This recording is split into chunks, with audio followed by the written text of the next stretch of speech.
بسم اللہ الرحمن الرحیم نحمدہ ونصلی علی رسولہ الکریم۔ سامعین کرام، اس وقت آپ کی خدمت میں تصنیفات لطیف حضرت مسیح موعود علیہ الصلاۃ والسلام میں سے نزول المسیح کی آڈیو پیش کی جا رہی ہے۔ اس کا مختصر تعارف کچھ یوں ہے کہ رسالہ دافع البلا میں حضرت مسیح موعود علیہ الصلاۃ والسلام نے طاعون کو اپنی صداقت کی علامت قرار دیتے ہوئے یہ پیشگوئی فرمائی تھی کہ قادیان طاعون جارف سے محفوظ رہے گی، اور مختلف اہل مذاہب کو چیلنج کیا تھا کہ وہ بھی چاہیں تو کسی شہر کے طاعون سے محفوظ رہنے کے متعلق پیشگوئی کر سکتے ہیں،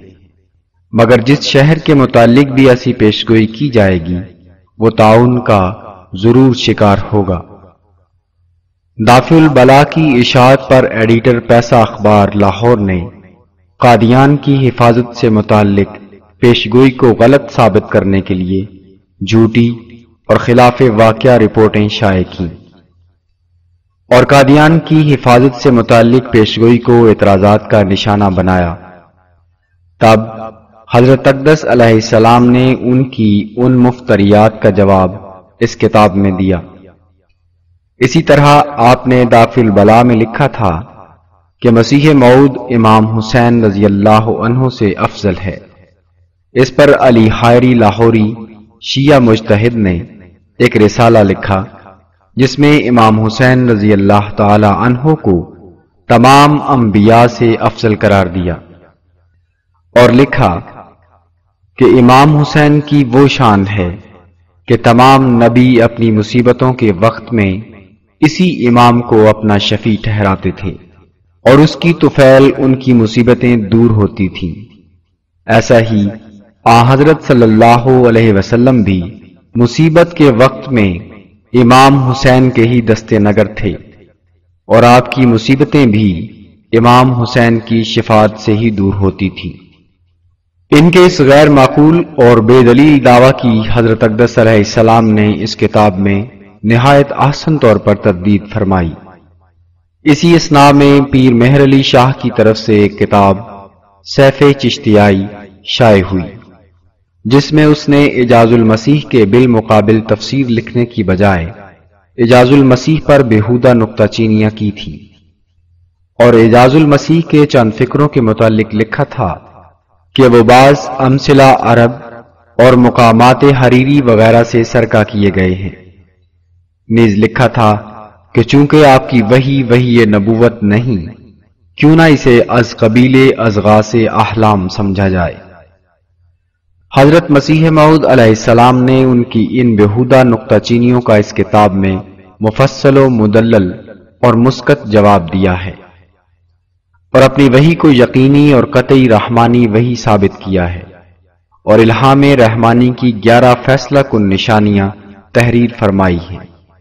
دیکھو صفحہ 492 493 جلد ھذا۔ پھر اپنے یقینی الہامات میں سے جو خوارق اور غیب کی خبروں پر مشتمل تھے، ان میں سے بطور نمونہ 123 پیشگوئیوں کو جو پوری ہوئیں ذکر فرمایا ہے۔ پیر مہر علی شاہ صاحب نے جو آپ پر سرقہ کا الزام لگایا تھا، اس کا علمی اور تحقیقی جواب دیتے ہوئے حضرت اقدس علیہ السلام فرماتے ہیں کہ محل اور موقع کے مناسب اقتباس بھی فن بلاغت میں سے شمار کیا گیا ہے۔ اسی طرح توارد بھی مسلمہ ادباء و شعراء ہے، اور اسے سرقہ نہیں کہا جاتا، ورنہ سرقہ کے الزام سے کوئی نہیں بچا، نہ خدا کی کتابیں اور نہ انسانوں کی کتابیں۔ لیکن اس جگہ تو اللہ تعالیٰ نے اپنے خاص تصرف سے یہ انکشاف فرما دیا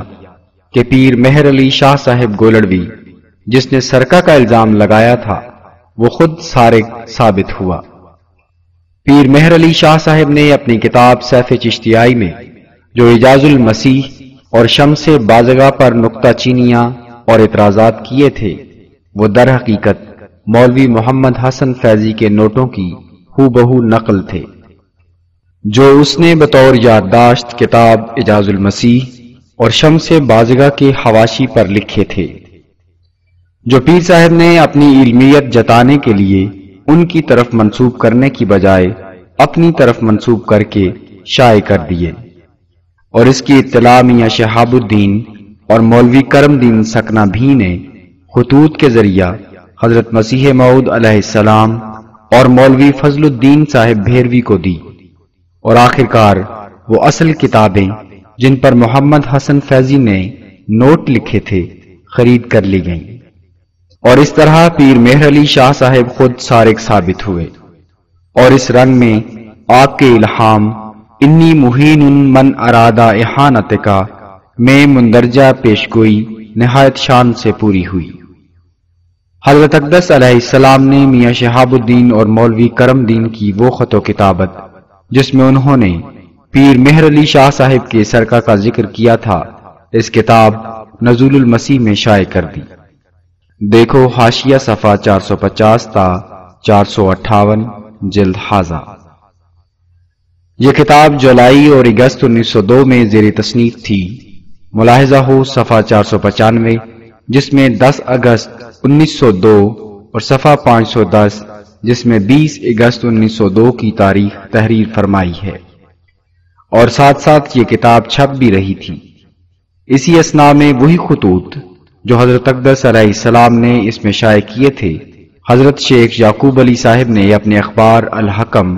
مورخہ 17 ستمبر 1902 میں شائع کر دیے، جس پر مولوی کرم دین بگڑ گیا،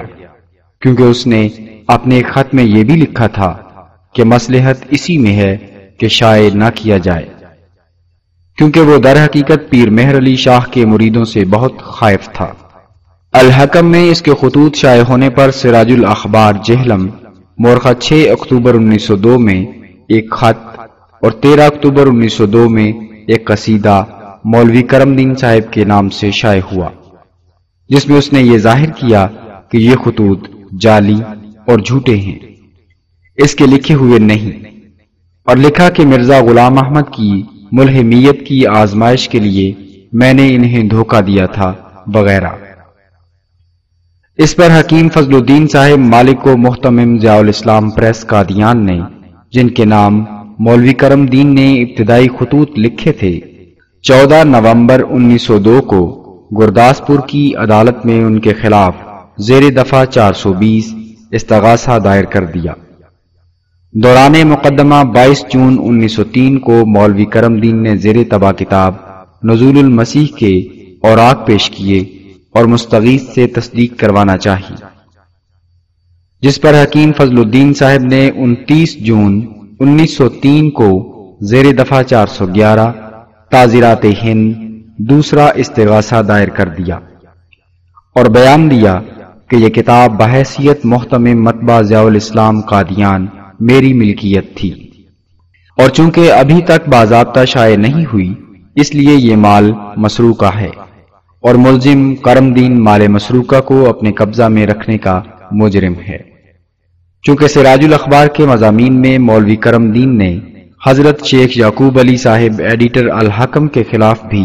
حرزہ سرائی کی تھی، اس لیے شیخ صاحب موصوف نے بھی مولوی کرم دین صاحب اور مولوی فقیر محمد صاحب ایڈیٹر و مالک سراج الاخبار کے خلاف زیر دفعات 500، 501 اور 502 ازالہ حیثیت عرفی کا دعویٰ دائر کر دیا۔ ان حالات میں جبکہ مولوی کرم دین صاحب اپنے خطوط کے منکر ہو چکے تھے، حضرت اقدس مسیح موعود علیہ السلام نے اس کتاب کی اشاعت اس وقت تک مناسب نہ خیال کی جب تک کہ عدالت سے یہ فیصلہ نہ ہو جائے کہ یہ خطوط مولوی کرم دین صاحب کے اپنے لکھے ہوئے ہیں یا نہیں، اور اس اثناء میں آپ بعض اور دوسری اہم تصانیف کی طرف متوجہ ہو گئے،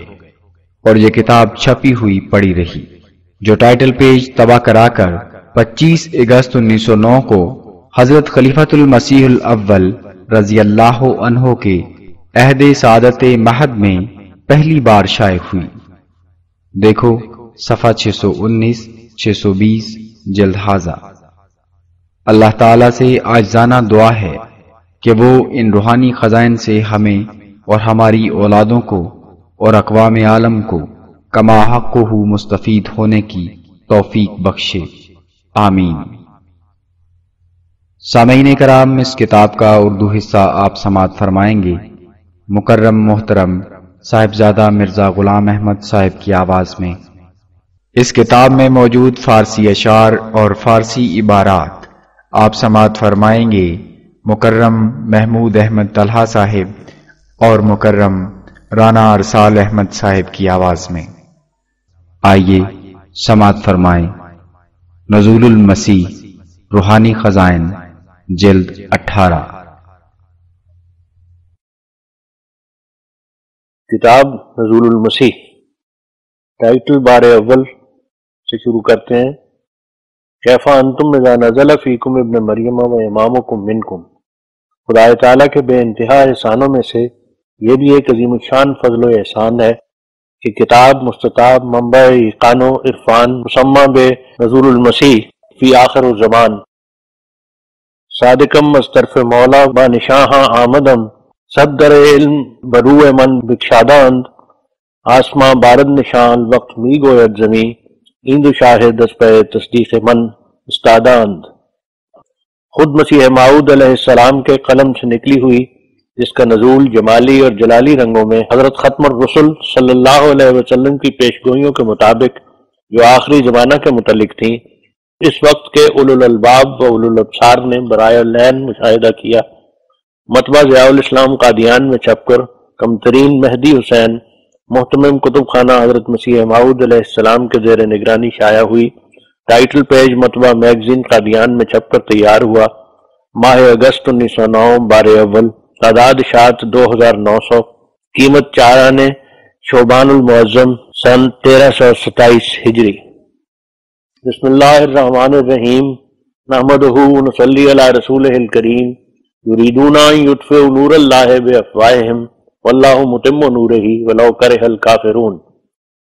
یہ لوگ ارادہ کر رہے ہیں کہ خدا کے نور کو اپنے منہ کی پھونکوں سے بجھا دیں، اور خدا تو باز نہیں رہے گا جب تک کہ اپنے نور کو پورا نہ کرے، اگرچہ کافر لوگ کراہت ہی کریں۔ ہم نے طاعون کے بارے میں جو رسالہ دافع البلا لکھا تھا، اس سے یہ غرض تھی کہ لوگ متنبہ ہوں اور اپنے سینوں کو پاک کریں اور اپنی زبانوں اور آنکھوں اور کانوں اور ہاتھوں کو نہ گفتنی اور نہ دیدنی اور نہ شنیدنی اور نہ کردنی سے روکیں، اور خدا سے خوف کریں تاکہ خدا تعالیٰ ان پر رحم کرے اور وہ خوفناک وبا جو ان کے ملک میں داخل ہو گئی ہے دور فرماوے، مگر افسوس کہ شوخیاں اور بھی زیادہ ہو گئیں اور زبانیں اور بھی دراز ہو گئیں۔ انہوں نے ہمارے مقابل پر اپنے اشتہاروں میں کوئی بھی دقیقہ ایذا اور سب و شتم کا اٹھا نہیں رکھا، اور کسی قسم کی ایذا سے دستکش نہیں ہوئے مگر اسی سے جس تک ہاتھ نہیں پہنچ سکا۔ لعنت اور سب و شتم میں وہ ترقی کی کہ شیعہ مذہب کے لوگوں کو بھی پیچھے چھوڑ دیا، کیونکہ شیعہ نے تو اپنے خیال میں لعنت بازی کے فن کو حرف الف سے شروع کر کے حرف یا تک پہنچا دیا تھا، یعنی ابو بکر سے یزید تک، مگر یہ لوگ جو اہل حدیث اور حنفی کہلاتے ہیں، انہوں نے اس کاروائی کو ناکامل سمجھ کر لعنت بازی کے دائرے کو اس طرح پر پورا کیا کہ جس شخص کو خدا نے آدم سے لے کر یسوع مسیح تک مظہر جمیع انبیاء قرار دیا تھا، یعنی الف سے حرف یا تک، اور پھر تکمیل دائرہ کی غرض سے الف آدم سے لے کر الف احمد تک صفت مظہریت کا خاتم بنایا تھا، اسی پر لعنتوں کی مشقی وَسَيَعْلَمُ الَّذِينَ ظَلَمُوا أَيَّ مُنقَلَبٍ يَنقَلِبُونَ۔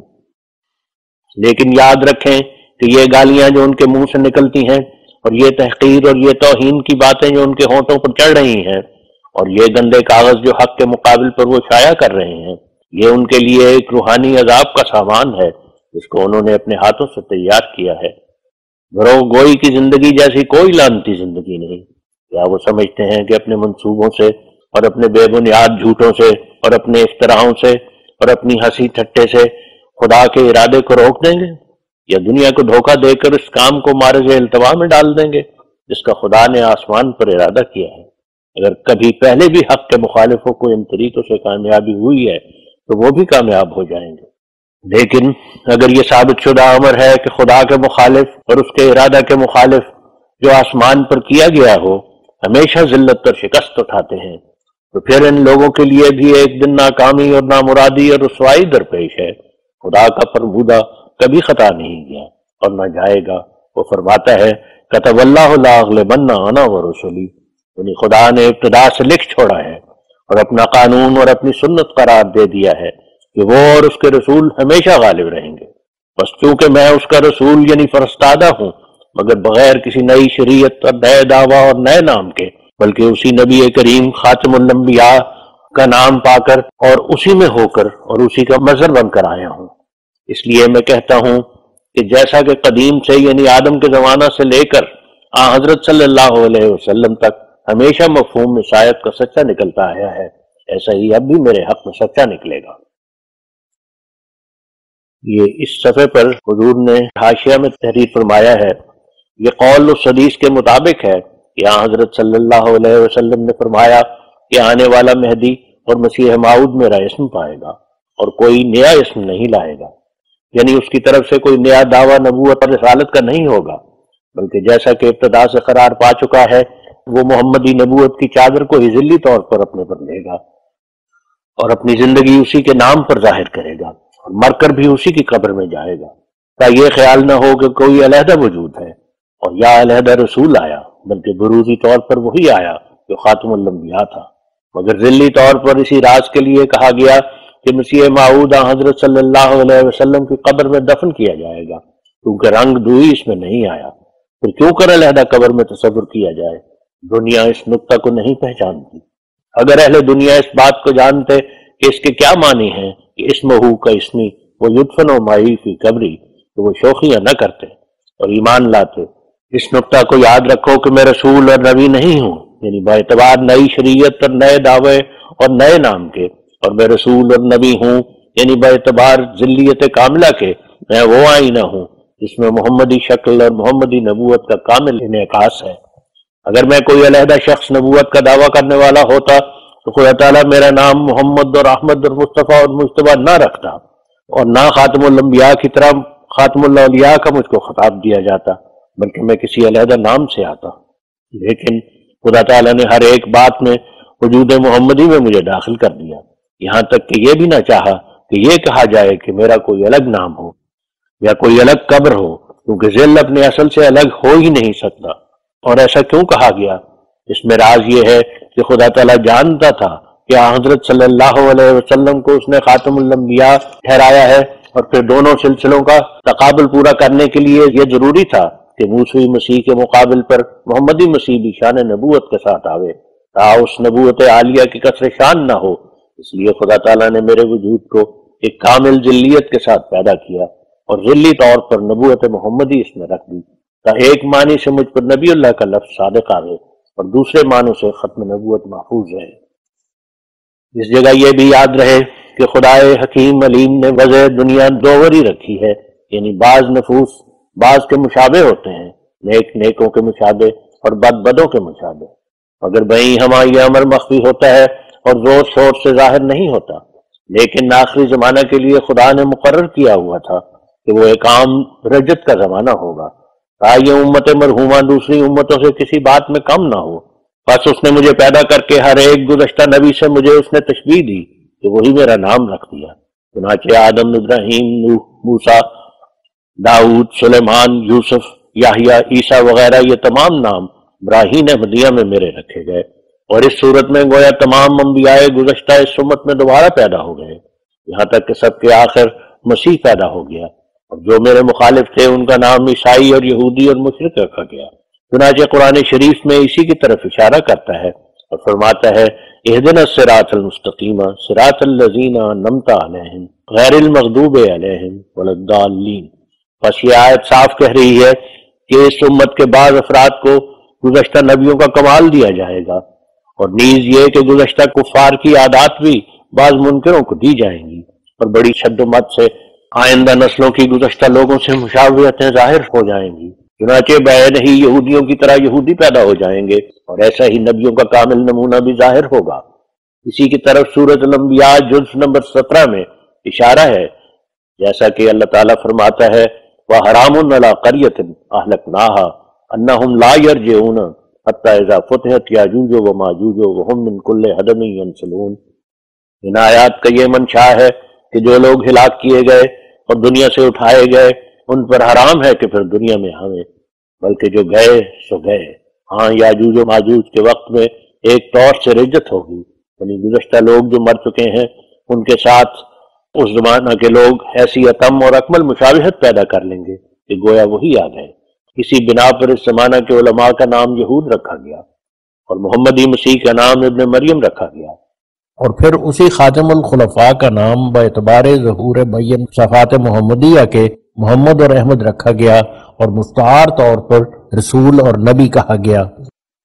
اور اسی کو آدم سے لے کر اخیر تک تمام انبیاء کے نام دیے گئے تا وعدہ رجت پورا ہو جائے۔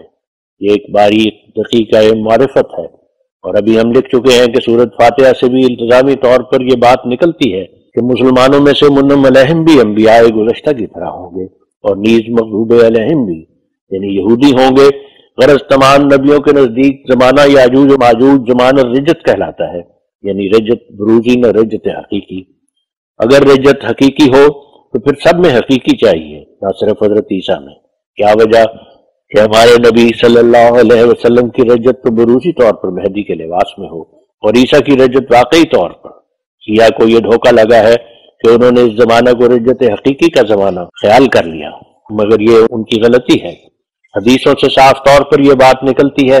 کہ آخری زمانہ میں حضرت محمد صلی اللہ علیہ وسلم بھی دنیا میں ظاہر ہوں گے اور حضرت مسیح بھی، مگر دونوں بروزی طور پر آئیں گے نہ حقیقی طور پر۔ یہ بھی لکھا ہے کہ مسیح کے مقابل پر یہودی بھی جوش و خروش کریں گے، مگر وہ یہودی بھی بروزی ہیں نہ حقیقی۔ قدیم سے حدیثوں میں یہ تشریح ہے کہ انہی مولویوں کا نام اس وقت یہودی رکھا جائے گا، اور در حقیقت سورۃ فاتحہ نے بکمال صفائی یہ پیش گوئی کر دی ہے، کیونکہ سورۃ فاتحہ میں یہ دعا سکھلائی گئی ہے کہ ایسا نہ ہو کہ ہم وہ یہودی بن جائیں جو عیسیٰ علیہ السلام کے دشمن تھے۔ بس مسلمان لوگ ایسے یہودی کیوں کر بن سکتے ہیں جب تک ان میں بروزی طور پر مسیح موعود پیدا نہ ہو اور اس کی مخالفت نہ کریں۔ اب ہم دوبارہ متن کی تفسیر کرتے ہیں۔ حضور فرماتے ہیں، کیا یہ لوگ نہیں دیکھتے کہ جس زمانہ میں ان مولویوں اور ان کے چیلوں نے میرے پر تکذیب اور بدزبانی کے حملے شروع کیے، اس زمانہ میں میری بیعت میں ایک آدمی بھی نہیں تھا۔ وہ چند دوست جو انگلیوں پر شمار ہو سکتے تھے میرے ساتھ تھے، اور اس وقت خدا تعالیٰ کے فضل سے 70,000 کے قریب بیعت کرنے والوں کا شمار پہنچ گیا ہے۔ جو نہ میری کوشش سے بلکہ اس ہوا کی تحریک سے جو آسمان سے چلی ہے میری طرف دوڑے ہیں۔ اب یہ لوگ خود سوچ لیں کہ اس سلسلہ کے برباد کرنے کے لیے کس قدر انہوں نے زور لگائے، اور کیا کچھ ہزار جانکاہی کے ساتھ ہر ایک قسم کے مکر کیے، یہاں تک کہ وہ کام تک جھوٹی مخبریاں بھی تھیں۔ ان کے جھوٹے مقدموں کے گواہ بن کر عدالتوں میں گئے اور تمام مسلمانوں کو میرے پر ایک عام جوش دلایا، اور ہزارہ اشتہار اور رسالے لکھے، اور کفر اور قتل کے فتوے میری نسبت دیے، اور مخالفانہ منصوبوں کے لیے کمیٹیاں کی۔ مگر ان تمام کوششوں کا نتیجہ بجز نامرادی کے اور کیا ہوا؟ بس اگر یہ کاروبار انسان کا ہوتا تو ضرور ان کی جان توڑ کوششوں سے یہ تمام سلسلہ تباہ ہو جاتا۔ کیا کوئی نظیر دے سکتا ہے کہ اس قدر کوششیں کسی جھوٹے کی نسبت کی گئیں اور پھر وہ تباہ نہ ہوا، بلکہ پہلے سے 1000 چند ترقی کر گیا؟ بس کیا یہ عظیم الشان نشان نہیں کہ کوششیں تو اس غرض سے کی گئی کہ یہ تخم جو بویا گیا ہے اندر ہی اندر نابود ہو جائے اور صفائے ہستی پر اس کا نام و نشان نہ رہے؟ مگر وہ تخم بڑا اور پھولا اور ایک درخت بنا، اور اس کی شاخیں دور دور چلی گئی، اور اب وہ درخت اس قدر بڑھ گیا ہے کہ ہزارہ پرند اس پر آرام کر رہے ہیں۔ اور اس نشان کے ساتھ ایک عظیم الشان نشان یہ ہے کہ آج سے 23 برس پہلے براہین احمدیہ میں یہ الہام موجود ہے کہ لوگ کوشش کریں گے کہ اس سلسلہ کو مٹا دیں اور ہر ایک مکر کام میں لائیں گے، مگر میں اس سلسلہ کو بڑھاؤں گا اور کامل کروں گا، اور وہ ایک فوج ہو جائے گی اور قیامت تک ان کا غلبہ رہے گا۔ اب میں تیرے نام کو دنیا کے کناروں تک شہرت دوں گا، اور جوق در جوق لوگ دور سے آئیں گے اور ہر ایک طرف سے مالی مدد آئے گی۔ مکانوں کو وسیع کرو کہ یہ تیاری آسمان پر ہو رہی ہے۔ اب دیکھو کس زمانہ کی یہ پیش گوئی ہے جو آج پوری ہوئی۔ یہ خدا کے نشان ہے جو آنکھوں والے ان کو دیکھ رہے ہیں، مگر جو اندھے ہیں ان کے نزدیک ابھی تک کوئی نشان ظاہر نہیں ہے۔ اس صدی میں سے 20واں سال بھی شروع ہو گیا، مگر ان کا مجدد اب تک نہ آیا۔ آسمان نے رمضان کے کسوف خطوط سے گواہی دی، اور یہ گواہی نہ صرف سنیوں کی کتاب دار قطنی میں درج ہے بلکہ شیعوں کی کتاب اکمال الدین نے بھی یہ نہایت معتبر سمجھی جاتی ہے۔ یہی حدیث کسوف و خطوط کی مہدی موعود کی علامت لکھی ہے، مگر پھر بھی ان لوگوں نے صریح بے ایمانی سے اس حدیث کو بھی رد کر دیا۔ کیا باوجود اتفاق دو فرقوں کے پھر بھی یہ حدیث صحیح نہیں؟ ایسا ہی تعاون کی حدیث کتاب اکمال الدین میں بھی موجود ہے اور سنیوں کی کتابوں میں بھی کہ مسیح کے زمانے میں تعاون پھیلے گی، مگر افسوس کہ ان لوگوں کے نزدیک یہ نشان بھی کچھ نشان نہیں۔ صلیبی جوش کی حالت موجودہ نے بھی تقاضا کیا کہ آسمان سے کوئی ایسا پیدا ہو کہ جو اس فتنہ کو فروغ کرے، مگر ان کے نزدیک ابھی کچھ حرج نہیں۔ ایسا ہی خدا تعالیٰ نے اس اپنے بندے کی تائید میں 150 کے قریب نشانات دکھلائے، جس کے ملک میں لاکھوں انسان گواہ ہیں، جو ان قریب ایک نقشہ کی صورت میں شائع کیے جائیں گے، مگر ان لوگوں کے نزدیک اب تک کوئی نشان ظاہر نہیں ہوئی۔ اب نامعلوم یہ نشان کس کو کہتے؟ اس کا جواب خدا قادر خود ہی دے گا، کیونکہ اگر وہ ارادہ کرے تو بڑے سے بڑے کجتبہ کو قائل کر سکتا ہے۔ کیونکہ اس رسالہ میں اختصار منظور ہے، اس لیے ہم اس سے زیادہ نہیں لکھنا چاہتے۔ ہمارا اور ان لوگوں کا آسمان پر مقدمہ دائر ہے۔ وہ حقیقی بادشاہ جو آسمان اور زمین کا مالک ہے، وہ ایک دن اس مقدمہ کو فیصلہ کر دے گا۔ یہ بات ہر ایک راستواز کے نزدیک مسلم ہے کہ دو گروہ خدا تعالیٰ کے نزدیک ضرور لعنتی زندگی رکھتے ہیں۔ ایک اول وہ شخص اور اس کی جماعت جو خدا تعالیٰ پر افتراء کرتے ہیں اور جھوٹ اور جعلی طریقے سے دنیا میں فساد اور پھوٹ ڈالنا چاہتے ہیں۔ دوسرے وہ گروہ جو ایک سچے من جانب اللہ کی تقریب اور تحقیر کرتے ہیں، اس کو زمانہ پاتے ہیں، اس کے نشان دیکھتے ہیں اور اس کی حجت کو اپنے پر سے اٹھا نہیں سکتے، مگر پھر بھی اس کو ایذا دینے کے لیے کھڑے ہو جاتے ہیں اور ہر ایک پہلو سے کوشش کرتے ہیں کہ کسی طرح اس کو نابود کر دیں۔ اب اس بات کا خدا سے بڑھ کر کس کو علم ہے کہ یہ دو گروہ جو اس وقت موجود ہیں، یعنی میں اور میرے وہ مخالف جو مجھے گالیاں دیتے اور ہر ایک طور سے دکھ پہنچاتے ہیں اور میری موت چاہتے ہیں، ان دونوں گروہوں میں سے وہ گروہ کون ہے جس کی لعنتی زندگی ہے، اور وہ گروہ کون ہے جس کو بہت برکتیں دی جائیں گی؟ اس راز کو بجز خدا کوئی نجومی نہیں جانتا، نہ رمال اور نہ کوئی قیافہ سے کام لینے والا۔ یہ راز میرے خدا قادر کا ایک سربستہ راز ہے، اسی راز کے انکشاف پر سب فیصلے ہو جائیں گے۔ دنیا میں ایک نذیر آیا پر دنیا نے اس کو قبول نہ کیا، پر اگر وہ خدا کی طرف سے ہے تو کیا خدا اس کو چھوڑ دے گا؟ نہیں، بلکہ وہ دن نزدیک ہے کہ خدا اپنے زبردست حملوں سے اس کی سچائی ثابت کر دے گا۔ جہنم کے عذابوں میں سے کوئی عذاب حسرت جیسا نہیں، وہ حسرت جو سچے کے رد کرنے میں ہوتی ہے اور وقت گزر جاتا ہے۔ لیکن اب جس امر کے لکھنے کے لیے ہم نے ارادہ کیا ہے وہ یہ ہے کہ ہمارا رسالہ دافع البلا جو تعاون کے بارے میں شائع ہوا تھا، اس کے مقابل پر ہمارے ظالم تباہ مخالفوں نے طرح طرح کے اختراعوں سے کام لیا ہے اور اس قدر جھوٹ کی نجاست کھائی ہے کہ کوئی نجاست کو جان کر اس کا مقابلہ نہیں کر سکے۔ ہمیں تعجب ہے کہ کہاں تک ان لوگوں کی نوبت پہنچ گئی کہ وہ دیکھتے ہوئے نہیں دیکھتے اور سنتے ہوئے نہیں سنتے اور سمجھتے ہوئے نہیں سمجھتے۔ ان میں سے جھوٹ بولنے کا سرغنہ پیسہ اخبار کا ایڈیٹر ہے جو بارہا درو گوئی کی رسوائی اٹھا چکا ہے اور پھر بات نہیں آتا۔ وہ میری نسبت آپ یہ اقرار کرتا ہے کہ انہوں نے قادیان کے بارے میں صرف اس قدر الہام شائع کیا ہے کہ اس میں تباہی ڈالنے والی تعاون نہیں آئے گی۔ ہاں، اگر کچھ کیس ہو جائیں جو موجب افراتفری نہ ہو تو یہ ہو سکتا ہے، اور پھر اپنے دوسرے پرچوں میں فریاد پر فریاد کر رہا ہے کہ قادیان میں تعاون آ گئی۔ اگر اس کی فطرت کو ایمانداری اور انصاف اور شرم میں سے کچھ حصہ ہوتا تو اس فضول بحث کا نام ہی نہ لیتا، کیونکہ اگر قادیان میں بباعث عام بخار کے جو موسمی تھا 2-3 آدمی مر بھی گئے تو کس ڈاکٹر نے تصدیق کی تھی کہ وہ تعاون ہے؟ کیا قادیان کے احمق اور جاہل اور کمینہ طبع باز آریہ یا اور کوئی ان کا ہم مادہ جو حق اور سچائی سے دلی کینہ رکھتے ہیں اور ان کی کھوپڑی میں یہ عقل ہی نہیں جو تعاون کس کو کہتے ہیں؟ ان کی شرارت آمیز کسی تحریر سے یہ ثابت ہو گیا تو قادیان میں تعاون پھوٹ پڑی۔ ان کے ایمان اور دیانت پر خود تعاون کا پھوڑا نکلا ہوا ہے جس سے جان بری مشکل ہے۔ ماسوائے اس کے اگر ایڈیٹر پیسہ اخبار کو دیانت اور سچائی سے کچھ غرض ہوتی تو اس کو ثابت کرنا چاہیے تھا کہ کس اشتہار یا رسالہ میں ہم نے یہ بھی لکھا ہے کہ قادیان میں کبھی تعاون نہیں آئے گی اور کبھی ایک کیس بھی نہ ہوگا، بلکہ رسالہ دافع البلا جو 5000 شائع کیا گیا ہے اس کے صفحہ 5 کے حاشیہ میں بتصریح تمام یہ عبارتیں لکھی گئی ہیں، اور وہ یہ ہیں: تعاون کی قسموں میں سے وہ تعاون سخت بربادی بخش ہے جس کا نام تعاون جارف ہے، یعنی جھاڑو دینے والی، جس سے لوگ جا بجا بھاگتے ہیں اور کتوں کی طرح مرتے ہیں۔ یہ حالت انسانی برداشت سے بڑھ جاتی ہے اور کم سے کم آبادی کا ایک عشر لیتی ہے، ورنہ نصف تک یا 3 حصے 5 حصوں میں سے کھا جاتی ہے۔ بس اس کلام الہی میں یہ وعدہ ہے کہ یہ حالت کبھی قادیان پر وارد نہیں ہوگی۔ اسی کی تشریح دوسرا الہام کرتا ہے لولا الاکرام لہلک المقام، یعنی اگر مجھے اس سلسلہ کی عزت ملحوظ نہ ہوتی تو میں قادیان کو بھی ہلاک کر دیتا۔ اس الہام سے دو باتیں سمجھی جاتی ہیں۔ ایک، اول یہ کہ کچھ حرج نہیں کہ انسانی برداشت کی حد تک کبھی قادیان میں کوئی واردات شاذ و نادر طور پر ہو جائے، بربادی بخش نہ ہو اور موجب فرار و انتشار نہ ہو، کیونکہ شاذ و نادر معلوم کا حکم رکھتا ہے۔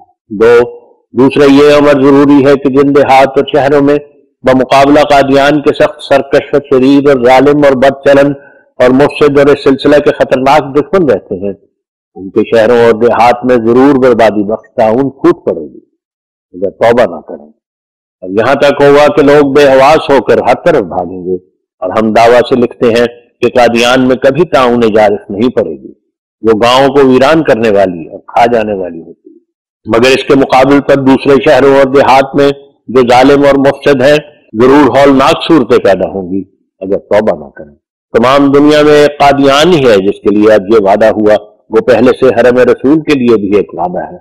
یہ عبارت ہے جو صفحہ مذکور میں درج ہے، جس کو ہم نے لفظ بلفظ اس جگہ نقل کر دیا ہے۔ اب ظاہر ہے کہ ہمارا ہرگز یہ دعویٰ نہ تھا کہ قادیان تعاون سے بالکل محفوظ رہے گی۔ ہم نے عام لوگوں کے سامنے یہ عبارت جو داخل ولا میں شائع ہو چکی ہے رکھتی ہے، کیا لوگ خود پڑھ لیں اور پھر انصافاً بتلا دیں کہ ہمارے پر یہ الزام کہ گویا ہم نے اس رسالہ میں یہ دعویٰ کیا ہے کہ قادیان کے نزدیک تعاون نہیں آئے گی اور ایک بھی کیس نہیں ہوگا، کیا یہ ایمانداری ہے یا بے ایمانی؟ ہم خود منتظر ہیں کہ اس وحی اللہ کے مطابق قادیان میں صاف اور صریح طور پر بعض کیس تعاون ہوں، لیکن اب تک جو کچھ پیسہ اخبار اور بعض دوسرے جلد باز ادیتوں نے لکھا ہے کہ قادیان میں 7 کیس ہو چکے ہیں، وہ تحریریں صرف 3 قسم کے واقعات کا مجموعہ ہے۔ ایک، اول ایسی تحریریں جو محض جھوٹ اور افتراء ہیں، یعنی ایسے لوگوں کی نسبت خواہ نخواہ جھوٹی خبریں موت کی شائع کی گئی ہیں جو اب تک زندہ موجود ہیں، نہ وہ بیمار ہوئے نہ ان کو تعاون ہوئی، یہ اول درجہ کا جھوٹ ہے جس کے ارتکاب سے پیسہ اخبار نے بے ایمانی کا بڑا حصہ لیا اور ناحق شریف اور عزیز لوگوں کا دل دکھایا ہے۔ اس کو سوچنا چاہیے کہ اگر یہ خلاف واقعہ خبر اس کے عزیزوں تک پہنچائی جائے کہ محبوب عالم ایڈیٹر پیسہ اخبار تعاون سے مر گیا، کیا ان کو کچھ صدمہ پہنچے گا یا نہیں؟ پھر وہ جواب دے کہ ایسا جھوٹ اس نے کیوں بولا اور کس غرض سے بولا اور کیوں خلاف گوئی کی نجاست کھا کر شریف اور معزز لوگوں کو دکھ دیا؟ کیا یہ لعنتی زندگی نہیں کہ ناحق کی بری کی راہ سے جھوٹ بولا جائے؟ جن کو وہ کمال بے حیائی سے مردوں میں داخل کرتا ہے وہ تو ایک دن کے لیے بھی بیمار نہ ہوئے اور نہ گاؤں سے باہر نکالے گئے۔ مثلاً جیسا کہ پیسہ اخبار نے خمیم مکرم مولوی حکیم نور الدین صاحب کی نصیحت شائع کیا کہ ان کی کوئی رشتہ دار عورت تعاون سے مر گئی، اور بعض نے یہ مشہور کیا کہ وہ مولوی صاحب کی ساس تھی، اور بعض حدیثوں نے یہ شہرت دی کہ وہ آپ کی بیوی تھی، حالانکہ نہ ساس نہ بیوی نہ کوئی اور رشتہ دار مولوی صاحب موصوف کا تعاون سے فوت ہوا اور نہ گاؤں سے باہر نکالا گیا۔ یہ کس قدر خباثت اور بے ایمانی ہے کہ ایسے صریح جھوٹ جن کی کچھ بھی اصلیت نہیں ایسے اخبار میں درج کیے جائیں جس کے کئی ہزار پرچے ہفتہ وار شائع ہوتے ہیں۔ افسوس کہ اس شخص نے ناحق مولوی صاحب موصوف کے عزیزوں اور رشتہ داروں کو رنج پہنچایا اور بے وجہ دلوں کو صدمہ پہنچا کر سخت دل آزاری کا موجب ہوا۔ اس کو کیا خبر نہیں تھی کہ قادیان میں اکثر آریہ وغیرہ مذہب اسلام سے اور بالخصوص اس جماعت سے سخت عداوت رکھتے ہیں، اور ان لوگوں کے نزدیک جھوٹ بولنا شیر مادر ہے، شیاطین ہے نہ انسان۔ پھر کیوں اور کس وجہ سے ان کی ایسی جھوٹی خبروں کو اخبار میں درج کر کے شائع کیا گیا؟ اب جواب کا کون ذمہ دار ہے کہ اس قدر گندے جھوٹ سے جماعت کا دل دکھایا گیا؟ ایسا شخص جو ملک میں بے امنی پھیلانا چاہتا اور زندوں کو مار رہا ہے اور اپنے اندرونی کینوں کی وجہ سے امن عامہ کا دشمن ہے، بے شک وہ اس لائق ہے کہ قانون کی حد تک اس سے مواخذہ ہو کہ اس نے ایسا گندا اور دل آزار جھوٹ ملک میں پھیلایا اور اخویم مکرم مولوی نور الدین صاحب کے اقارب کی نسبت ایک بے اصل صدمہ پہنچانے والی بات کو شہرت دی اور بہت سے دلوں کو صدمہ پہنچایا، اور نہ صرف اسی قدر بلکہ پہلے فرضی طور پر زندہ کو مارا اور پھر اس فرضی میت کی تسلیل کی۔ کیا اخبار کا یہی فرض ہوتا ہے کہ ہر ایک روایت بغیر تفتیش اور تنقید کے شائع کر دی جائے؟ ہمیں تو کچھ انگریزی قانون کا حال معلوم نہیں، اگر گورنمنٹ نے اپنے قانون میں اخبار نویسوں کو یہ اجازت دے رکھی ہے کہ ایسے بے اصل جھوٹ جن سے دلوں کو آزار اور صدمہ پہنچتا ہے بے دھڑک شائع کر دیا کرے، تب تو کوئی چون و چرا کی جگہ نہیں۔ ورنہ گورنمنٹ پبلک پر احسان کرے گی اگر ایسے گندے اور ناپاک اور دل آزار جھوٹوں کے شائع کرنے کی وجہ سے پیسہ اخبار سے باز پشت کرے اور ایسی جھوٹی موتوں کا اس سے ثبوت طلب کرے اور قانون کی حد تک اس کو پوری سزا کا مزہ چکھاوے۔ غور کا مقام ہے کہ ایک تو واقعی طور پر ملک میں طاعون نے تشویش پھیلا رکھی ہے اور دوسرے اس جھوٹی طاعون کے شائع کرنے کا پیسہ اخبار نے ٹھیکہ لے لیا ہے۔ پھر اگر ایسی صورت میں یہ گورنمنٹ جو رعایا کی ہمدرد ہے ایسے کھلے کھلے جھوٹ کے وقت میں جس کا نہایت دلیری سے ارتکاب کیا گیا ہے ایسے منہ پھٹے انسان سے مواخذہ نہ کرے تو نہ معلوم دروغ گوئی میں کس حد تک اس شخص کا حال پہنچ جائے گا اور کن کن دلوں کو بے وجہ دکھائے گا۔ حدود ابتدائی حالت ہے، تھوڑی سزا سے بھی متنبع ہو سکتا ہے، بس کم سے کم دروغ گوئی کی یہ سزا ہے کہ بلا توقف اس کی یہ اخبار بند کر دی جائے یا علاوہ اس کے اور کوئی مناسب سزا دی جاوے۔ اور اگر گورنمنٹ کو اس ہماری تحریر میں شبہ ہو تو اپنے کسی افسر کو قادیان میں بھیج کر تحقیق اور تفتیش کر لیں کہ کیا یہ تحریر واقعی ہے یا غیر واقعی۔ بدقسمت ایڈیٹر نے اس گندے جھوٹ سے خود اپنے تئیں پبلک کے سامنے اور نیز گورنمنٹ کے سامنے ایک دروغ گو اور مفتری ثابت کر دیا ہے، اور افسوس تو یہ ہے کہ اس جھوٹ سے اس کو کچھ فائدہ نہیں ہوا، کیونکہ اصل مطلب اس دروغ گوئی سے اس کا یہ تھا کہ تا اس بات کو ثابت کرے کہ گویا ہم نے اپنے رسالہ دافع البلا میں یہ لکھا ہے کہ قادیان میں طاعون ہرگز نہیں آئے گی اور طاعون آ گئی۔ کاش اگر وہ رسالہ دافع البلا کو ذرا غور سے پڑھ لیتا اور اس کے صفحہ 5 کے حاشیہ کو دیکھ لیتا جس کو ہم نے اس رسالہ میں نقل کر دیا ہے تو اس دروغ گوئی کی لعنت سے بچ جاتا۔ اس کا یہ عذر صحیح نہیں ہوگا کہ بدبخت شریروں اور جھوٹوں نے قادیان سے مجھے خبر دی اس لیے میں نے جھوٹ کو شائع کر دیا، کیونکہ شائع کرنے کا ذمہ دار وہ ہے نہ کوئی اور شخص، بلکہ اس نے تو ساتھ ہی دوسرے چند اخباروں کو بھی آلودہ کیا۔ اس کو خوب معلوم تھا کہ قادیان کے آریہ اس وقت سے جب کہ اکرام کے حق میں پیشگوئی پوری ہوئی دل سے اس سلسلے کے ساتھ عناد رکھتے ہیں اور بعض دوسرے مذہب بھی ان کے ہم رنگ ہیں، پھر وہ کیوں کر ایسے امین ٹھہر سکتے ہیں کہ ان کے بیان کی تحقیق ضروری نہیں، اور وہیں ہمارا پیسہ اخبار اس بات کو بھی مخفی نہیں رکھ سکتا کہ وہ آدم کے سانپ کی طرح اس سلسلہ کا پرانا دشمن و معاند ہے۔ بس اس میں کیا شک ہے کہ اسی عناد کی وجہ سے یہ انبار جھوٹ کا اس نے اپنے اخبار میں درج کر دیا ہے۔ پھر اسی پرچہ میں وہ لکھتا ہے کہ مولا چوکیدار کی بیوی بھی طاعون سے فوت ہو گئی، حالانکہ وہ اس وقت تک قادیان میں زندہ موجود ہے۔ ہر ایک شخص سوچ لے کہ اس شخص نے کیا وتیرہ اختیار کر رکھا ہے، زندوں کو مار رہا ہے۔ کیا ایک ایڈیٹر اخبار کی قلم سے ایسے خطرناک جھوٹ شائع ہونا اور دلوں کو آزار پہنچانا موجب نقض امن نہیں ہے؟ جس شخص کے اخبار کے ہر ہفتے میں ہزارہ پرچے شائع ہوتے ہیں، قیاس کرنے کی جگہ ہے کہ وہ کس قدر خلاف واقعہ ماتم کی خبروں سے بے گناہ دلوں کو دکھ دے رہا ہے اور دنیا میں بے امنی پھیلا رہا ہے۔ ایک تو آسمان سے انسانوں پر واقعی مصیبت ہے، اب دوسری مصیبت یہ پیدا ہو گئی ہے کہ پیسہ اخبار کے ذریعے سے ملک میں پھیلتی جاتی ہے۔ نامعلوم اس ملک کے لوگ ایسے گندے اخبار سے کیا فائدہ اٹھاتے ہیں، اور کچھ معلوم نہیں ہوتا کہ کیوں گورنمنٹ عالیہ اس موذی اخبار کے بند کرنے میں توقف کر رہی ہے، کیونکہ ایک گندے اخبار کا بند ہونا لاکھوں دلوں کو آزار پہنچنے سے بہتر۔ دوسرا طریق افطراء کا جو پیسہ اخبار نے اختیار کیا ہے وہ یہ ہے کہ صرف فرضی نام لکھ کر ظاہر کرتا ہے کہ یہ لوگ قادیان میں طاعون سے مرے ہیں، حالانکہ ان ناموں کا کوئی انسان قادیان میں نہیں مرا۔ مثلا وہ لکھتا ہے کہ مسمہ مولا کی لڑکی طاعون سے مری ہے، حالانکہ مولا مذکور کے گھر میں کوئی لڑکی پیدا ہی نہیں ہوئی۔ ایسا ہی وہ لکھتا ہے کہ ایک صدرو بافندہ طاعون سے مرا ہے، حالانکہ اس گاؤں میں صدرو نام کوئی بافندہ ہی نہیں کیونکہ طاعون سے مر گیا ہو۔ نامعلوم اس کو یہ کیا سوجی کہ فرضی طور پر نام لکھ کر ان کو طاعونی اموات میں داخل کر دیا، شاید اس لیے ایسا کیا گیا کہ تاکہ کچھ پتہ نہ چل سکے اور جاہل لوگ سمجھ لیں کہ ضرور ان ناموں کے کوئی لوگ ہوں گے جو مرے ہوں گے۔ تیسرا طریق افطراء کا جو پیسہ اخبار نے اختیار کیا ہے وہ یہ ہے کہ بعض آدمی فی الحقیقت مرے تو ہیں مگر وہ کسی اور حادثہ سے مرے ہیں، نہ طاعون سے، اور اس نے محض چالاکی اور شرارت سے طاعون کی اموات میں داخل کر دیا ہے۔ مثلاً وہ اپنے اخبار میں بڈھا تیلی کے لڑکے کی نسبت لکھتا ہے کہ وہ طاعون سے مرا ہے، حالانکہ تمام گاؤں جانتا ہے کہ وہ دیوانہ کتے کے کاٹنے سے مرا تھا، اور جیسا کہ معمول ہے سرکاری طور پر اس کی موت کا نقشہ تیار کیا گیا اور کتے کے کاٹنے کی تاریخ وغیرہ اس میں لکھی گئی۔ پھر یہ کیسی پیسہ اخبار کی ایمانداری ہے کہ ایسے جھوٹوں کو جن سے گورنمنٹ پر بھی حملہ ہے اپنے اخبار میں شائع کیا، گویا گورنمنٹ نے اپنے ملازموں کے ذریعے سے عمدن طاعون کے کیس کو چھپایا اور اپنے نقشوں میں دیوانہ کتے سے مرنا درج کیا، مگر پیسہ اخبار نے گورنمنٹ کا یہ جھوٹ پکڑ لیا۔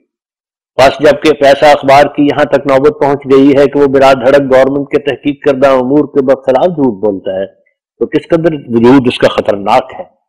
ایڈیٹروں کا یہ فرض ہونا چاہیے کہ وہ سچائی کو دنیا میں پھیلاویں، نہ جھوٹ کو۔ اس لیے ہم بار بار کہتے ہیں کہ ایسے گندے اور ناپاک اخبار دنیا کو بجائے فائدہ کے نقصان پہنچاتے ہیں، اور جھوٹ جو ایک نہایت پلیز اور ناپاک چیز ہے اس کو دنیا میں رائج کرتے ہیں۔ ابھی ہمیں معلوم نہیں کہ ہماری مخالفت کے جوش میں کہاں تک یہ شخص جھوٹ سے کام لے گا اور کس قدر فرضی طور پر نامردہ لوگوں کو تعاون سے مارے گا۔ اسی طرح کی قسم میں سے ایک یہ بھی ہے کہ وہ نتھو چوکیدار کی موت کو بھی تعاون سے لکھتا ہے، حالانکہ ایک عرصہ ہوا کہ وہ غریب کچھ مدت تب سے بیمار رہ کر بقضائے الہی فوت ہوا ہے۔ چنانچہ سرکاری کتاب میں اس کی موت اور مولا چوکیدار کی موت کا باعث بخار ہی لکھا ہے۔ پھر کیا ممکن ہے کہ سرکار میں جھوٹی خبر دی گئی؟ ہاں، اس میں شک نہیں کہ جیسا کہ ہمیشہ گرمی کی شدت کی وجہ سے بخار ہوتا ہے، قادیان میں بھی بخار رہا ہے، اور اندازہ کیا گیا ہے کہ 100 سے زیادہ لوگوں کو بخار ہوا ہوگا، اور خود ایک دو دن مجھے اور ہمارے بچوں کو بھی بخار ہوا، مدرسہ کے بعض لوگوں کو بھی بخار ہوا، اور عام طور پر گاؤں میں بہتوں کو بخار ہوا۔ اسی کثرت بخار کے سلسلے میں چند آدمی بخار سے فوت بھی ہو گئے، جن میں سے بعض چند ماہ کے بیمار تھے اور بعض تپ محرقہ سے فوت ہوئے، اور جہاں تک ہمیں علم ہے ایسے آدمی 2 یا 3 سے زیادہ نہیں، جو قریباً 100 آدمی میں سے جو مبتلا بخار تھے جانبر نہ ہو سکے۔ اب کیا اس کو تعاون کہنا چاہیے؟ گائے شرم ہے۔ کیا گرمی کے موسم میں اس سے پہلے کبھی بخار نہیں ہوئے؟ بلکہ بعض برسوں میں جبکہ تعاون کا دنیا میں نام و نشان نہ تھا، اسی موسم میں اسی گاؤں قادیان میں بعض لوگ تپ محرقہ سے 30 کے قریب مر گئے تھے۔ اب تو خدا کا فضل ہے موت بہت کم ہے، غرض یہ معمولی وبائیں ہیں جو اس موسم میں آتی ہیں، اور جاہل لوگ جن کو فن طبابت کی کچھ بھی خبر نہیں ہر ایک بیماری کو ناحق تعاون بنا دیتے ہیں۔ اور ایسے ایڈیٹر جو اجہل الجہلاء ہیں وہ جاہلوں کی باتوں کو ایسا قبول کر لیتے ہیں کہ گویا ایک بڑے اور تجربہ کار ڈاکٹر نے ان کو خبر دی ہے، حالانکہ تعاون کی مرض ایسی ہے کہ اس کی تشخیص کرنے میں بڑے بڑے ڈاکٹروں کی عقل کی چکر کھا جاتی ہے۔ عجیب تر یہ ہے کہ بعض وقت بیماروں کو پھوڑے نکلتے ہیں پھر بھی وہ تعاون نہیں ہوتی، اس لیے یہ امر بڑا مشکل امر ہے۔ گزشتہ دنوں میں مشہور ہوا تھا کہ دہلی میں تعاون پھوٹ پڑی، لیکن تحقیقات کے بعد یہی ثابت ہوا کہ وہ ایک قسم کے محرقہ تپ ہیں نہ تعاون، اور خود تعاونیں بھی 2 قسم کی ہوتی ہیں، ایک وبائی اور ایک غیر وبائی۔ وبائی وہ ہوتی ہیں جو جلد جلد پھیلتی ہیں اور متعدی ہوتی ہیں اور موتیں تیز قدم کے ساتھ بڑھتی جاتی ہیں، اور غیر وبائی تعاونیں خوفناک طور پر نہیں پھیلتی، وہ زہرناک پھنسیاں ہیں جو کبھی کان میں نکلتی ہیں اور کبھی ہتھیلی میں، کبھی چھاتی پر اور کبھی ناک پر اور کبھی کان کے پیچھے اور کبھی لب پر اور کبھی کسی انگلی پر اور کبھی کسی اور حصہ بدن پر۔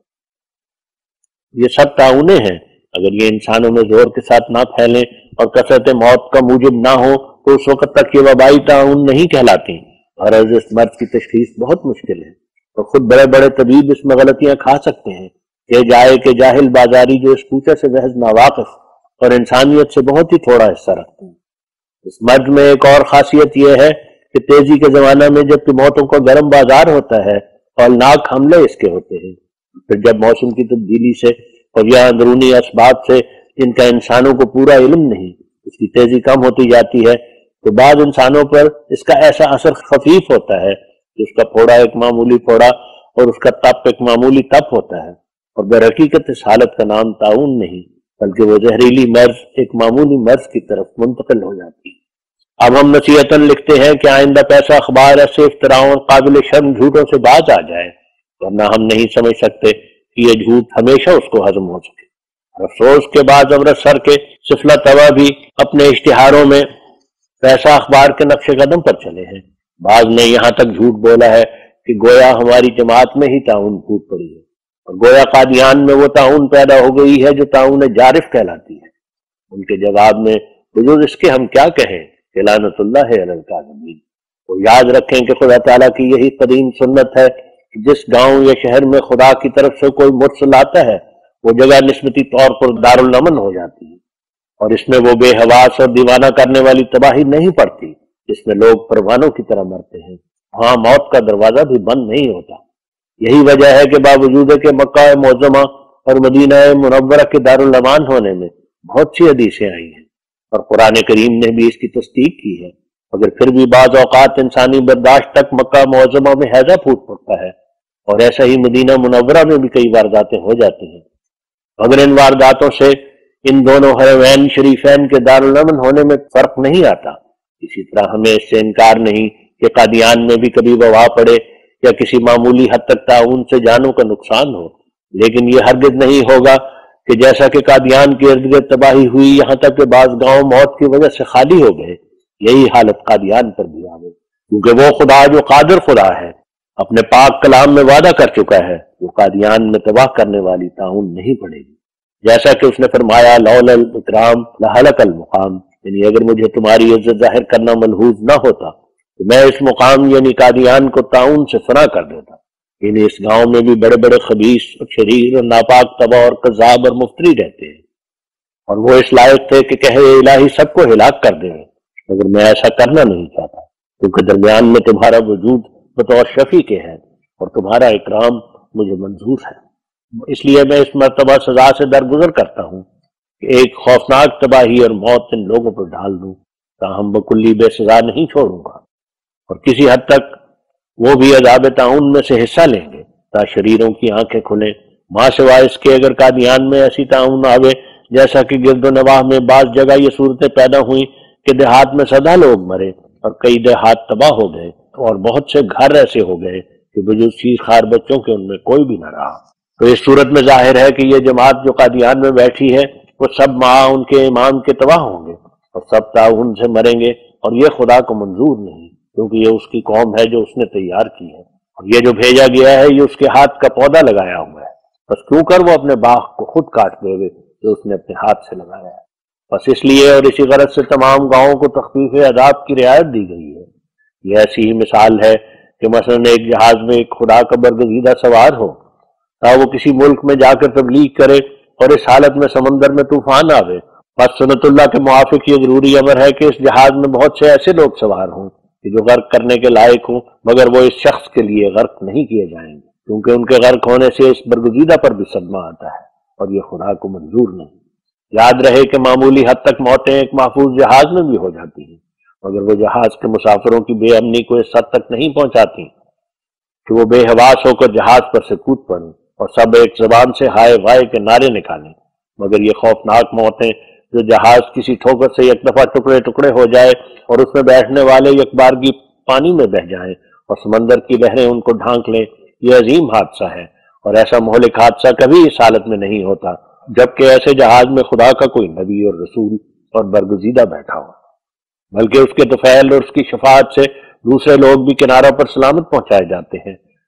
تا خدا کا ایک کامل بندہ جو خدا کے جلال کے لیے سفر کر رہا ہے اس تشویش اور تباہی میں شریک نہ ہو، اور تا وہ کام معطل نہ رہ جائے جس کام کے لیے اس نے سفر کیا ہے۔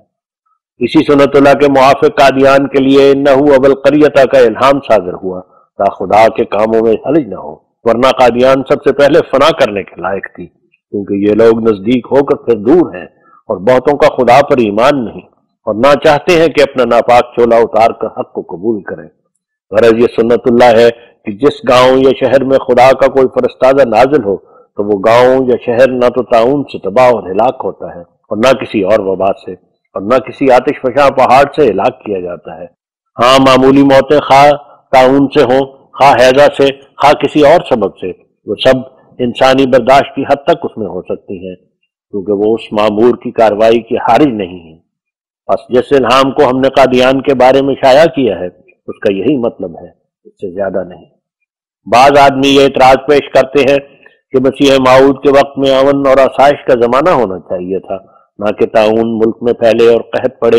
اور طرح طرح کے اسباب سے کثرت موت ہو۔ نوحہ میں باطلہ کا یہ جواب ہے کہ انسان کا اختیار نہیں ہے کہ اپنی طرف سے حکم چلاوے کہ یوں ہونا چاہیے تھا اور اس طرح ہونا چاہیے تھا۔ خدا تعالیٰ کی کتابوں میں بہت تفصیل سے یہ بیان کیا گیا ہے کہ مسیح موعود کے زمانہ میں ضرور طاعون پڑے گی، اور اس مری کا انجیل میں بھی ذکر ہے، اور قرآن شریف میں بھی اللہ تعالیٰ فرماتا ہے وَإِن مِّن قَرْيَةٍ إِلَّا نَحْنُ مُهْلِكُوهَا قَبْلَ يَوْمِ الْقِيَامَةِ أَوْ مُعَذِّبُوهَا الخ،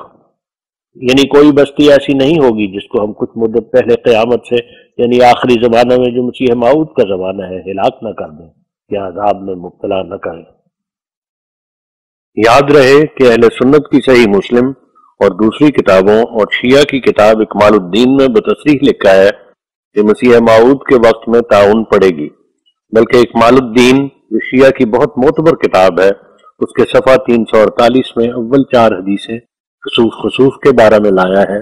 اور امام باقر سے روایت کرتا ہے کہ مہدی کی نشانیوں میں سے یہ ہے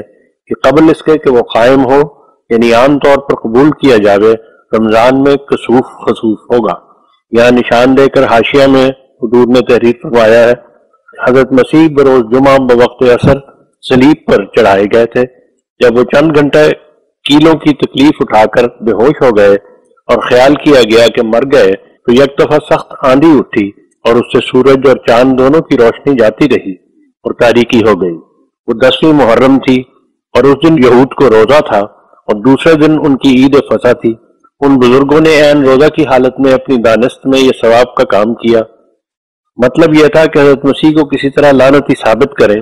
ایسا ہی مسیح موعود پر جب کفر اور قتل کا فتویٰ لگایا گیا تو اس کے بعد رمضان میں کسوف خسوف ہوا، تا دونوں واقعات میں مشابہت ہو،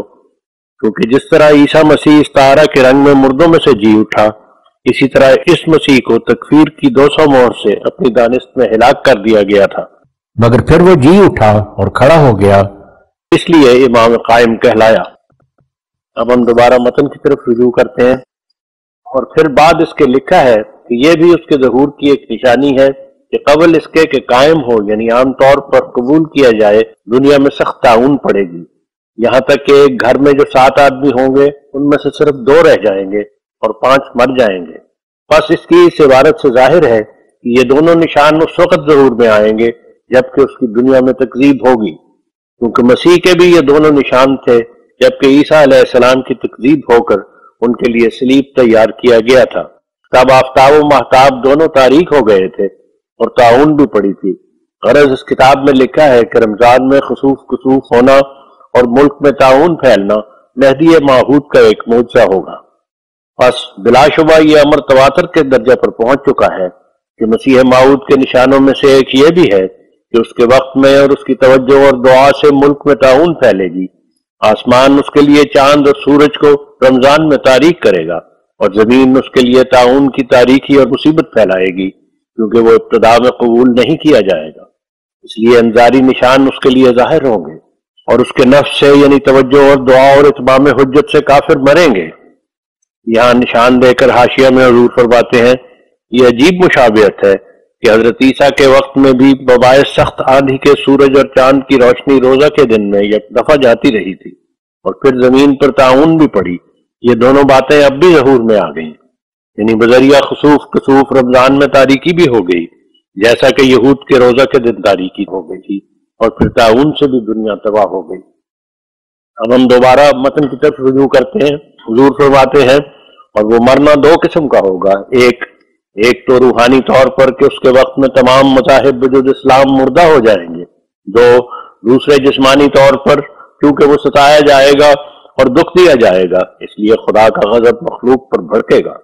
تب وہ ایسی موتوں کا سلسلہ جاری کر دے گا کہ نمونہ قیامت ہو جائیں گی۔ تب انجام کار لوگ سوچیں گے کہ کیوں یہ آفتیں ہم پر پڑ گئیں، اور سعیدوں کا راہ دکھلایا جائے گا۔ غرض عام موتوں کا پڑنا مسیح موعود کی علامات خاصہ میں سے ہے، اور تمام انبیاء علیہم السلام گواہی دیتے آئے ہیں۔ اور اگر کہو کہ اگر تم ہی مسیح موعود ہو اور تمہارے لیے ہی یہ طاعون بطور نشان ظاہر کی گئی ہے،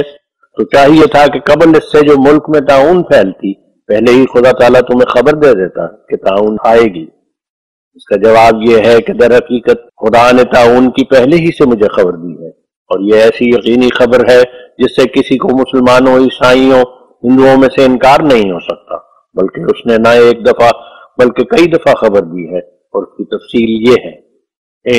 اول خدائے عز و جل نے آج سے 23 برس پہلے عام موت کے نشان کی براہین احمدیہ میں مجھے خبر دی، جیسا کہ براہین احمدیہ کے صفحہ 518 میں یہ خدائے عز و جل کا کلام بطور پیش گوئی ہے۔ وَقَالُوا أَنَّا لَكَ هَذَا إِنْ هَذَا إِلَّا سِحْرٌ يُؤْثَرُ لَن نُؤْمِنَ لَكَ حَتَّى نَرَى اللَّهَ جَهْرَةً لَا يُصَدِّقُ السَّفِيهُ إِلَّا سَيْفَةَ الْهَلَاكِ عَدُوٌّ لِي وَعَدُوٌّ لَكَ قُلْ أَتَىٰ أَمْرُ اللَّهِ فَلَا تَسْتَعْجِلُوهُ إِذَا جَاءَ نَصْرُ اللَّهِ أَلَسْتُ بِرَبِّكُمْ قَالُوا بَلَىٰ۔ ترجمہ، اور کہیں گے کہ یہ مرتبہ تجھے کیسے مل سکتا ہے، یہ تو ایک مکر ہے جو اختیار کیا جاتا ہے، ہم ہرگز تجھ پر ایمان نہیں لائیں گے جب تک خدا کو اشکارا طور پر نہ دیکھ لیں۔ صفی آدمی بجز موت کے نشان کے کسی نشان کو نہ مانیں گے، کیونکہ وہ میرے دشمن اور تمہارے بھی دشمن ہیں۔ انہیں کہہ کہ موت کا نشان بھی آنے والا ہے، یعنی طاعون، مگر کچھ دیر سے، سو تم جلدی مت کرو۔ پھر اس کے ساتھ ہی صفحہ 519 میں یہ الہام درج ہے، امراض الناس و برکاتہ، یعنی لوگوں میں مرض پھیلے گی اور اس کے ساتھ ہی خدا کی برکتیں نازل ہوں گی، اور وہ اس طرح پر کہ وہ بعض کو نشان کے طور پر اس بلا سے محفوظ رکھے گا۔ اور دوسرے یہ کہ یہ بیماریاں جو آئیں گی یہ دینی برکات کا موجب ہو جائیں گی، اور بہتیرے لوگ ان خوفناک دنوں میں دینی برکات سے حصہ لیں گے اور سلسلہ حقہ میں داخل ہو جائیں گے۔ چنانچہ ایسا ہی ہوا، اور طاعون کا خوفناک نظارہ دیکھ کر بڑے بڑے متعصب اس سلسلے میں داخل ہو گئے ہیں، اور اس وقت تک بذریعہ طاعون 2000 سے بھی زیادہ مخالف ہمارے سلسلے میں داخل ہو چکا ہے۔ تو یہی وہ برکتیں ہیں جن سے بموجب پیش گوئی کے بذریعہ طاعون لوگوں نے حصہ لیا ہے۔ اور پھر صفحہ 557 میں خدا عز و جل کا یہ کلام ہے جو ایک عام عذاب کے نازل ہونے کے بارے میں ہے، اور وہ یہ ہے، میں اپنی چمکار دکھلاؤں گا، اپنی قدرت نمائی سے تجھ کو اٹھاؤں گا۔ دنیا میں ایک نذیر آیا پر دنیا نے اس کو قبول نہ کیا، لیکن خدا اسے قبول کرے گا اور بڑے زوراور حملوں سے اس کی سچائی ظاہر کر دے گا۔ دیکھو صفحہ 557 براہین احمدیہ۔ اس وحی مقدس میں خدا ذوالجلال نے میرا نام نذیر رکھا، جو اصطلاح قرآنی میں اس کو کہتے ہیں جس کے ساتھ عذاب بھی آوے، اور فرمایا کہ میں اپنی چمکار دکھلاؤں گا، یعنی ایک خاص قہری تجلی ظاہر کروں گا۔ خدا کی کتابوں میں چمکار دکھلانے سے مراد ہمیشہ عذاب ہوا کرتا ہے۔ اور پھر فرمایا کہ اپنی قدرت نمائی سے تجھ کو اٹھاؤں گا۔ اس فکرے کے معنی کی نسبت واضح ہو کہ یوں تو خدا تعالیٰ کی قدرتیں ہمیشہ ظاہر ہوتی رہتی ہیں، کون سا وقت ہے کہ کوئی قدرت ظاہر نہیں ہوتی؟ مگر اس جگہ قدرت نمائی سے وہ قدرتیں مراد ہیں جو خارق عادت ہیں، یعنی عام طور پر وقوع ان کا نہیں، خاص وقتوں میں نشان کے طور پر ان کا ظہور ہوتا ہے۔ اس سے بھی یہی اشارہ نکلتا ہے کہ وہ ایک قہری قدرت ہوگی۔ اور یہ جو فرمایا کہ تجھ کو اٹھاؤں گا، اس سے یہ مراد نہیں کہ زندہ بجسم عنصری آسمان پر اٹھا لوں گا۔ یہ گزشتہ لوگوں کی غلطیاں ہیں کہ بعض انسانوں کی نسبت ایسے لفظوں سے یہ معنی نکالتے رہے۔ خدا ان کے قصور معاف کرے، بلکہ مراد یہ ہے کہ تیرے مخالف بہت شور ہوگا اور چاہیں گے کہ تحت الثری میں تیری جگہ ہو، مگر میں آخر کار ثابت کر دوں گا کہ تیرا مقام بلند ہے اور تو آسمانی لوگوں میں سے ہے، نہ زمینی کیڑوں میں سے۔ اور پھر فرمایا کہ دنیا نے اس کو قبول نہ کیا، یعنی رد کر دیا، اور کافر اور دجال اس کا نام رکھا، اور جو چاہا اس کے حق میں کہا، مگر میں ان کے مخالف ہو جاؤں گا۔ وہ تیری ذلت تلاش کریں گے اور میں عزت دوں گا، اور وہ تجھے گمنام کرنا چاہیں گے اور میں زمین کے کناروں تک تیری شہرت پھیلا دوں گا، اور وہ تجھے جاہل کہیں گے اور میں تیرا علم ثابت کروں گا، اور وہ تجھ پر لعنت کریں گے اور میں تجھ پر برکتیں نازل کروں گا، اور وہ تجھ پر باب معیشت تنگ کرنا چاہیں گے اور میں تیرے پر تمام نعمتوں کے دروازے کھول دوں گا۔ اور پھر فرمایا کہ بڑے زور آور حملوں سے اس کی سچائی ظاہر کر دے گا۔ تو خدا کے زور آور حملوں میں سے یہ طاعون ہے جو ملک میں پھیل گئی، اور نہ معلوم کہ کب تک اس کا دور ہے۔ غرض براہین احمدیہ میں آج سے 23 برس پہلے اس عذاب کی خبر دی گئی ہے، بلکہ صفحہ 510 براہین احمدیہ میں یہ بھی وحی الہی ہے، وَلَا تُخَاطِبْنِي فِي الَّذِينَ ظَلَمُوا إِنَّهُمْ مُغْرَقُونَ، یعنی جب عذاب کا وقت آوے تو ظالموں کی میری جناب میں شفاعت مت کر کہ میں ان کو غرق کروں گا۔ اس الہام کا دوسرا حصہ یہ ہے، وَاصْنَعِ الْفُلْكَ بِأَعْيُنِنَا وَوَحْيِنَا، یعنی ہمارے حکم اور ہماری آنکھوں کے سامنے کشتی تیار کر۔ کشتی سے مراد سلسلہ بیعت ہے جو خاص وحی الہی اور امر الہی سے قائم کیا گیا۔ اور پھر صفحہ 506 براہین احمدیہ میں خدائے تعالیٰ کی طرف سے یہ وحی ہے، لم یکن الذین کفروا من اہل الکتاب والمشرکین منفکین حتی تأتیہم البینہ وکان کیدہم عظیما۔ اگر خدا ایسا نہ کرتا تو دنیا میں اندھیر پڑ جاتا۔ اس وحی الہی سے بھی ثابت ہے کہ دنیا کو شرک اور کفر اور مخلوق پرستی کی عادت ہو گئی تھی، اور وہ کسی آسمانی گوشمالی کی محتاج تھی۔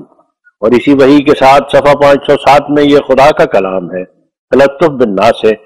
وترحم علیہم انت فیہم بمنزلۃ موسیٰ واصبر علی ما یقولون، یعنی لوگوں کے ساتھ رفق اور نرمی کر اور ان پر رحم کر، تو ان میں بمنزلہ موسیٰ کے ہے اور ان کی باتوں پر صبر کر۔ پس اگرچہ حضرت موسیٰ بردباری اور حلم اور تہذیب اخلاق میں تمام بنی اسرائیل کے نبیوں میں سے اول درجہ پر تھے، اور توریت خود ان کے اخلاق فاضلہ کی تعریف کرتی ہے اور ان کو اسرائیلی نبیوں میں سے بے نظیر ٹھہراتی ہے، لیکن ان کے کمال علم کا آخر یہ نتیجہ ہوا کہ جب قوم اسرائیل کے مفسد کسی طرح درست نہ ہوئے تو آخر خدا نے موسیٰ اپنے بندہ کی حیات میں ہی ان کو طاعون سے ہلاک کیا، جیسا کہ توریت میں یہ قصہ موجود ہے۔ تو اسی کی طرف یہ اشارہ ہے کہ تو موسیٰ کی طرح صبر کر اور آخر ہماری طرف سے تنبیہ نازل ہوگی۔ اور پھر براہین احمدیہ میں یہ الہام علم نجعل لک سہولۃ فی کل امر بیت الفکر و بیت الذکر ومن دخلہ کان آمنا، یہاں نشان دے کر حاشیہ میں حضور فرماتے ہیں در حقیقت ہمارے اس زمانہ نے دنیا کے ہر ایک پہلو میں سہولت کا ایک نیا رنگ ظاہر کر دیا ہے۔ ہر ایک کام کے لیے مشینیں تیار ہو گئی ہیں، جس قدر جلدی سے اب ہم کتابیں چھاپ سکتے ہیں اور پھر ہم ان کو دور دور مقامات تک چھایا کر سکتے ہیں اور شائع شدہ کتابوں کو دیکھ سکتے ہیں اور ہزارہ اغراض دینی میں صنائع جدیدہ سے فائدہ اٹھا سکتے ہیں اور تمام دنیا کا سیر کر سکتے ہیں۔ یہ سہولت کامل پہلے کسی نبی یا رسول کو ہرگز نہیں ہوئی، مگر ہمارے نبی صلی اللہ علیہ وسلم اس سے باہر ہے، کیونکہ جو کچھ مجھے دیا گیا وہ انہی کا ہے۔ پھر ہم متن کی طرف رجوع کرتے ہیں۔ حضور فرماتے ہیں یعنی ہم نے تیرے لیے بیت الفکر اور بیت الذکر بنایا ہے اور جو ان میں داخل ہوگا وہ امن میں آ جائے گا،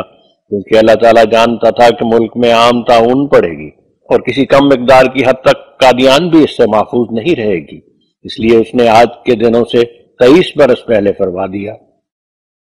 کہ جو شخص اس مسجد اور اس گھر میں داخل ہوگا یعنی اخلاص اور اعتقاد سے وہ طاعون سے بچایا جائے گا۔ اسی کے مطابق ان دنوں میں خدا تعالیٰ نے مجھے مخاطب کر کے فرمایا انی احافظ کل من فی الدار الا الذین علوا من استکبار وحافظ کا خاصۃ سلام قولا من رب الرحیم، یعنی میں ہر ایک انسان کو طاعون کی موت سے بچاؤں گا جو تیرے گھر میں ہوگا، مگر وہ لوگ جو تکبر سے اپنے تئیں اونچا کریں، اور میں تجھے خصوصیت کے ساتھ بچاؤں گا، خدائے رحیم کی طرف سے تجھے سلام۔ جاننا چاہیے کہ خدا کی وحی نے اس ارادہ کو جو قادیان کے متعلق ہے 2 حصوں پر تقسیم کر دیا ہے۔ ایک وہ ارادہ جو عام طور پر گاؤں کے متعلق ہے، اور وہ ارادہ یہ ہے کہ یہ گاؤں اس شدت طاعون سے جو افراتفری اور تباہی ڈالنے والی اور ویران کرنے والی اور تمام گاؤں کو منتشر کرنے والی ہو محفوظ رہے گا۔ دوسرے یہ ارادہ کہ خدا کریم خاص طور پر اس گھر کی حفاظت کرے گا اور اس تمام عذاب سے بچائے گا جو گاؤں کے دوسرے لوگوں کو پہنچے گا، اور اس ولی اللہ کا اخیر فکرہ ان لوگوں کے لیے منذر ہے جن کے دلوں میں بے جا تکبر ہے۔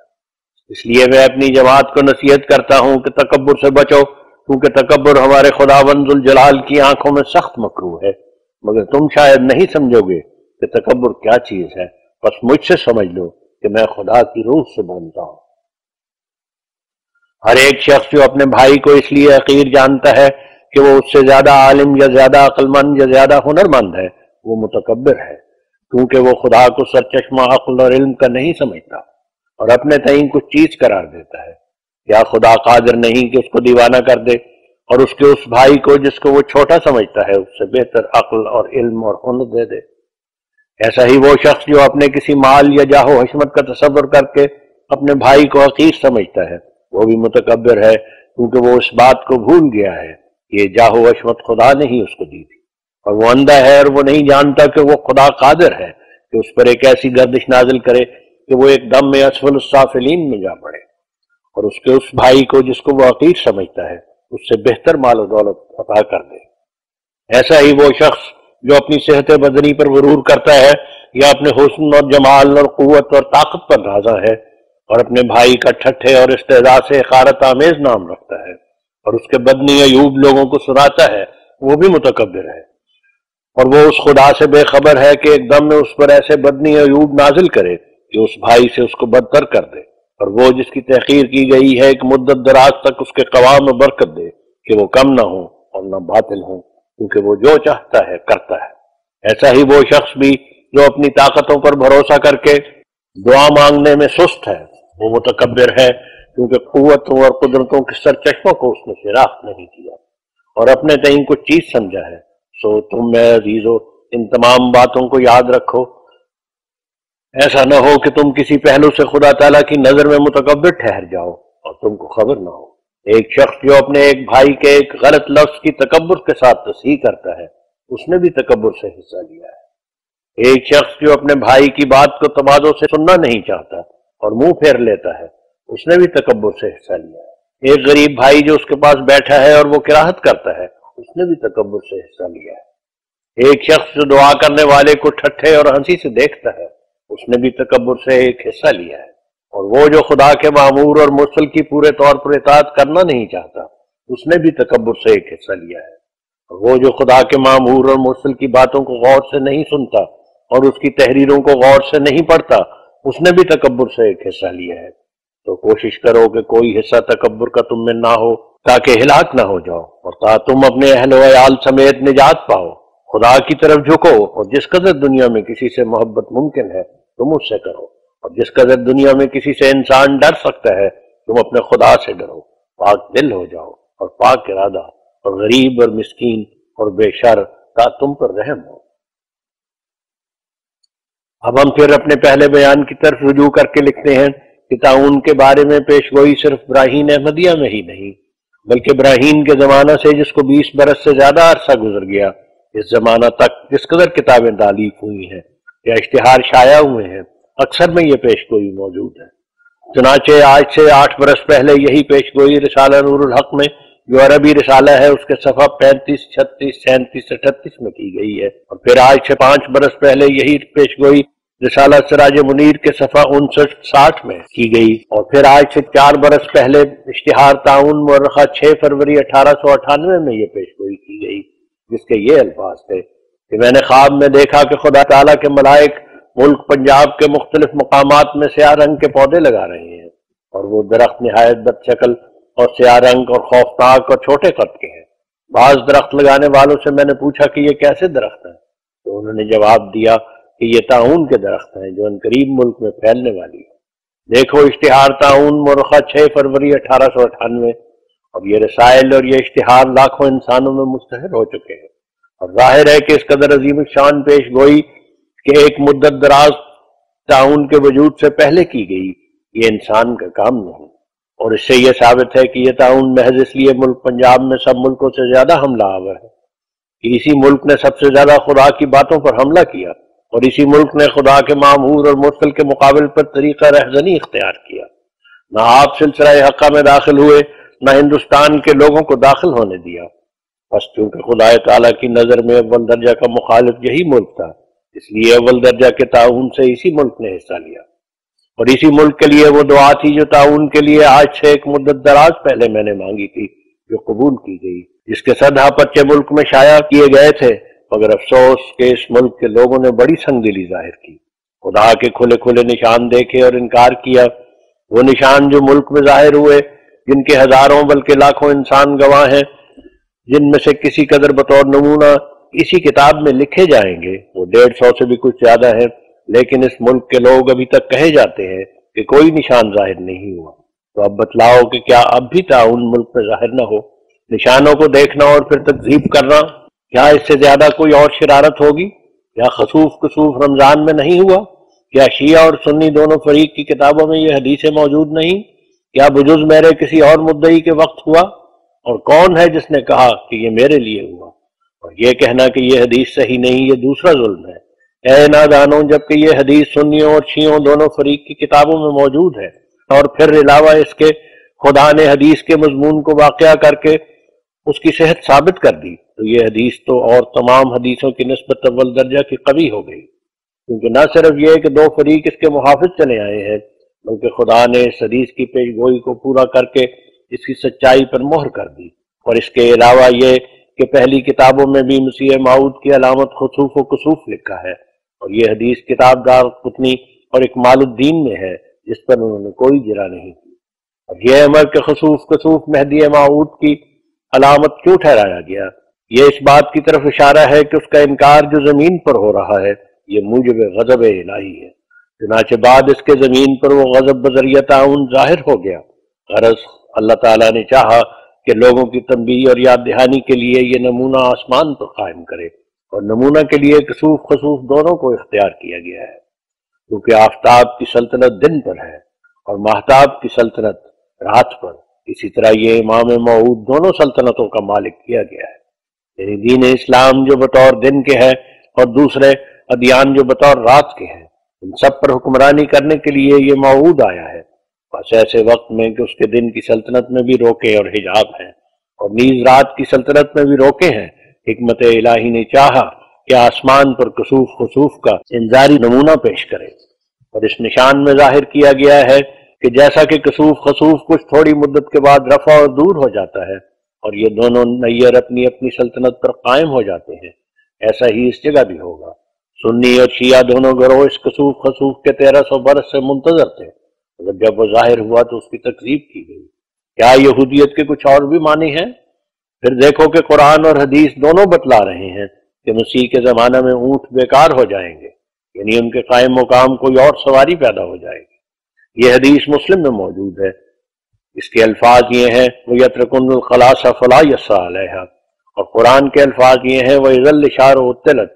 شیعوں کی کتابوں میں بھی یہ حدیث موجود ہے، مگر کیا کسی نے اس نشان کی کچھ بھی پرواہ کی؟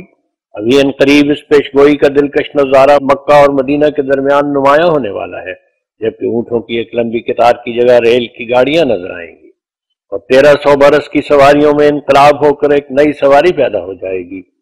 اس وقت ان مسافروں کے سر پر جب یہ آیت وَإِذَا الْإِشَارُ عُطِّلَتْ اور یہ حدیث وَيَتْرَكُنَّ الْخَلَاصَ وَلَا يَسْعَى عَلَيْهَا پڑھی جائے گی تو کیسے انشراح صدر سے ان کو ماننا پڑے گا کہ یہ در حقیقت آج کے دن کے لیے ایک نشان تھا اور ایک عظیم الشان پیش گوئی تھی جو ہمارے نبی کریم کے مبارک لبوں سے نکلی اور آج پوری ہوئی۔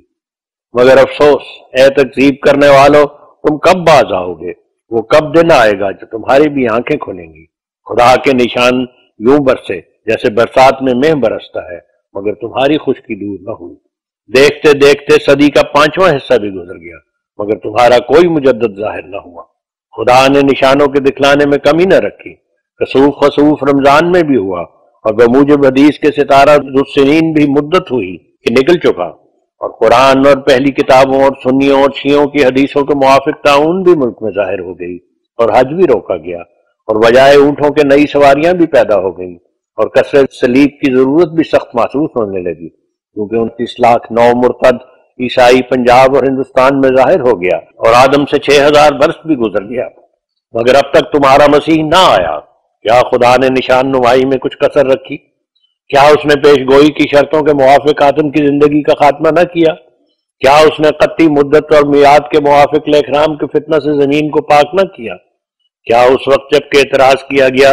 کہ اخویم مولوی نور الدین صاحب کا لڑکا فوت ہو گیا ہے، خدا نے یہ خبر نہ دی کہ ایک اور لڑکا ان کے گھر میں پیدا ہوگا؟ اور دیکھو نشان یہ ہے کہ اس کے بدن پر خوفناک پھوڑے ہوں گے۔ بس کس قدر کھلا کھلا نشان تھا کہ وہ لڑکا پیدا ہوا جس کا نام عبدالحی ہے، اور اس کے بدن پر خوفناک پھوڑے تھے جن کے نشان اب تک موجود ہیں، اور یہ پیش گوئی صدہا اشتہاروں کے ذریعے سے ملک میں شائع کی گئی، اور نیز یہ پیش گوئی کہ اس عاجز کے گھر میں 4 لڑکے پیدا ہوں گے، اور عبداللہ غزنوی ابھی زندہ ہوگا کہ 4تھا لڑکا پیدا ہو جائے گا۔ کس زور سے بذریعہ اشتہارات شائع کی گئی تھی اور کیسی صفائی سے پوری ہوئی، مگر کون اس پر ایمان لایا؟ اور یہ سب نشان صرف 2-4 نہیں بلکہ 150 سے بھی زیادہ نشان ہیں۔ اگر ان نشانوں کے گواہ جنہوں نے یہ نشان دیکھے جو اب تک زندہ موجود ہیں صف باندھ کر کھڑے کیے جائیں تو ایک بھاری گورنمنٹ کے لشکر کے موافق ان کی تعداد ہوگی۔ اب کس قدر ظلم ہے کہ اس قدر نشانوں کو دیکھ کر پھر کہے جاتے ہیں کہ کوئی نشان ظاہر نہیں ہوا، اور مولویوں کے لیے تو خود ان کی بے علمی کا نشان ان کے لیے کافی تھا، کیونکہ 1000 روپے کے انعامی اشتہار دیے گئے کہ اگر وہ بالمقابل بیٹھ کر کسی سورت قرآنی کی تفسیر عربی فصیح دلیل میں میرے مقابل پر لکھ سکے تو وہ انعام پائیں، مگر وہ مقابلہ نہ کر سکے تو کیا یہ نشان نہیں تھا کہ خدا نے ان کی ساری علمی طاقت سلب کر دی؟ باوجود اس کے کہ وہ ہزاروں تھے تب بھی کسی کو حوصلہ نہ پڑا کہ سیدھی نیت سے میرے مقابل پر آوے اور دیکھے کہ خدا تعالیٰ اس مقابلہ میں کس کی تائید کرتا ہے۔ پھر ایک اور نشان ان کے لیے تھا کہ انہوں نے میرے تباہ کرنے کے لیے جان توڑ کوششیں کی، اور کوئی مکر اور فریب اٹھا نہ رکھا جو اس کو استعمال نہ کیا، اور مخالفت کے اظہار میں تمام زور اپنا انواع اقسام کے وسائل سے خرچ کر دیا، اور ناخنوں تک زور لگایا، اور جائز ناجائز طریق سب اختیار کیے، اور سب و شتم اور تحقیر اور توہین سے پورا کام لیا، حکام تک مقدمات پہنچائے، خون کے الزام لگائے، لیکن آخر نتیجہ یہ ہوا کہ جو جماعت پہلے دنوں میں 40 آدمیوں سے بھی کم تھی آج 70,000 کے قریب پہنچ گئی، اور باوجود سخت مخالفانہ مزاحمتوں کے براہین احمدیہ کی وہ پیشگوئی پوری ہوئی جو آج سے 20 برس پہلے دنیا میں شائع ہو چکی تھی، جس کا خلاصہ یہ تھا کہ لوگ مزاحمتیں کریں گے اور اس سلسلہ کو نابود کرنا چاہیں گے، لیکن خدا ان کے ارادوں کے مخالف کرے گا اور اس سلسلہ کو ایک بڑی جماعت بنا دے گا، یہاں تک کہ یہ سلسلہ بہت ہی جلد دنیا میں پھیل جائے گا اور ان لوگوں کے ارادوں پر لعنت کا داغ ظاہر ہو جائے گا جنہوں نے روکنا چاہا تھا۔ اب بتلاؤ کہ کیا اب تک خدا کی معجزانہ تائید ثابت نہ ہوئی؟ اگر یہ کاروبار کسی مکار کا ہوتا تو کیا اس کا نتیجہ یہی ہونا چاہیے تھا؟ اٹھو اور دنیا میں اس بات کی تلاش کرو کہ کون مکار تاریخ کے سفر سے تم بتلا سکتے ہو جس کے ہلاک کرنے کے لیے یہ کوششیں کی گئیں اور پھر وہ تباہ نہ ہوا۔ اے سخت دل قوم، تمہیں کس نے چاند پر تھوکنا سکھلایا؟ کیا تم اس سے لڑو گے جس نے زمین و آسمان کو پیدا کیا؟ اپنے دلوں پر غور کرو کہ کبھی خدا نے کسی جھوٹے کے ساتھ ایسی رفاقت کی کہ قوموں کے ارادوں اور کوششوں کو اس کے مقابل پر ہر ایک میدان میں نابود کر دیا اور ان کو ہر ایک کو اس کے حملے میں نامراد رکھا؟ باز آ جاؤ اور اس کے قہر سے ڈرو اور یقیناً سمجھو کہ تم اپنی مفسدانہ حرکات پر مہر لگا چکے۔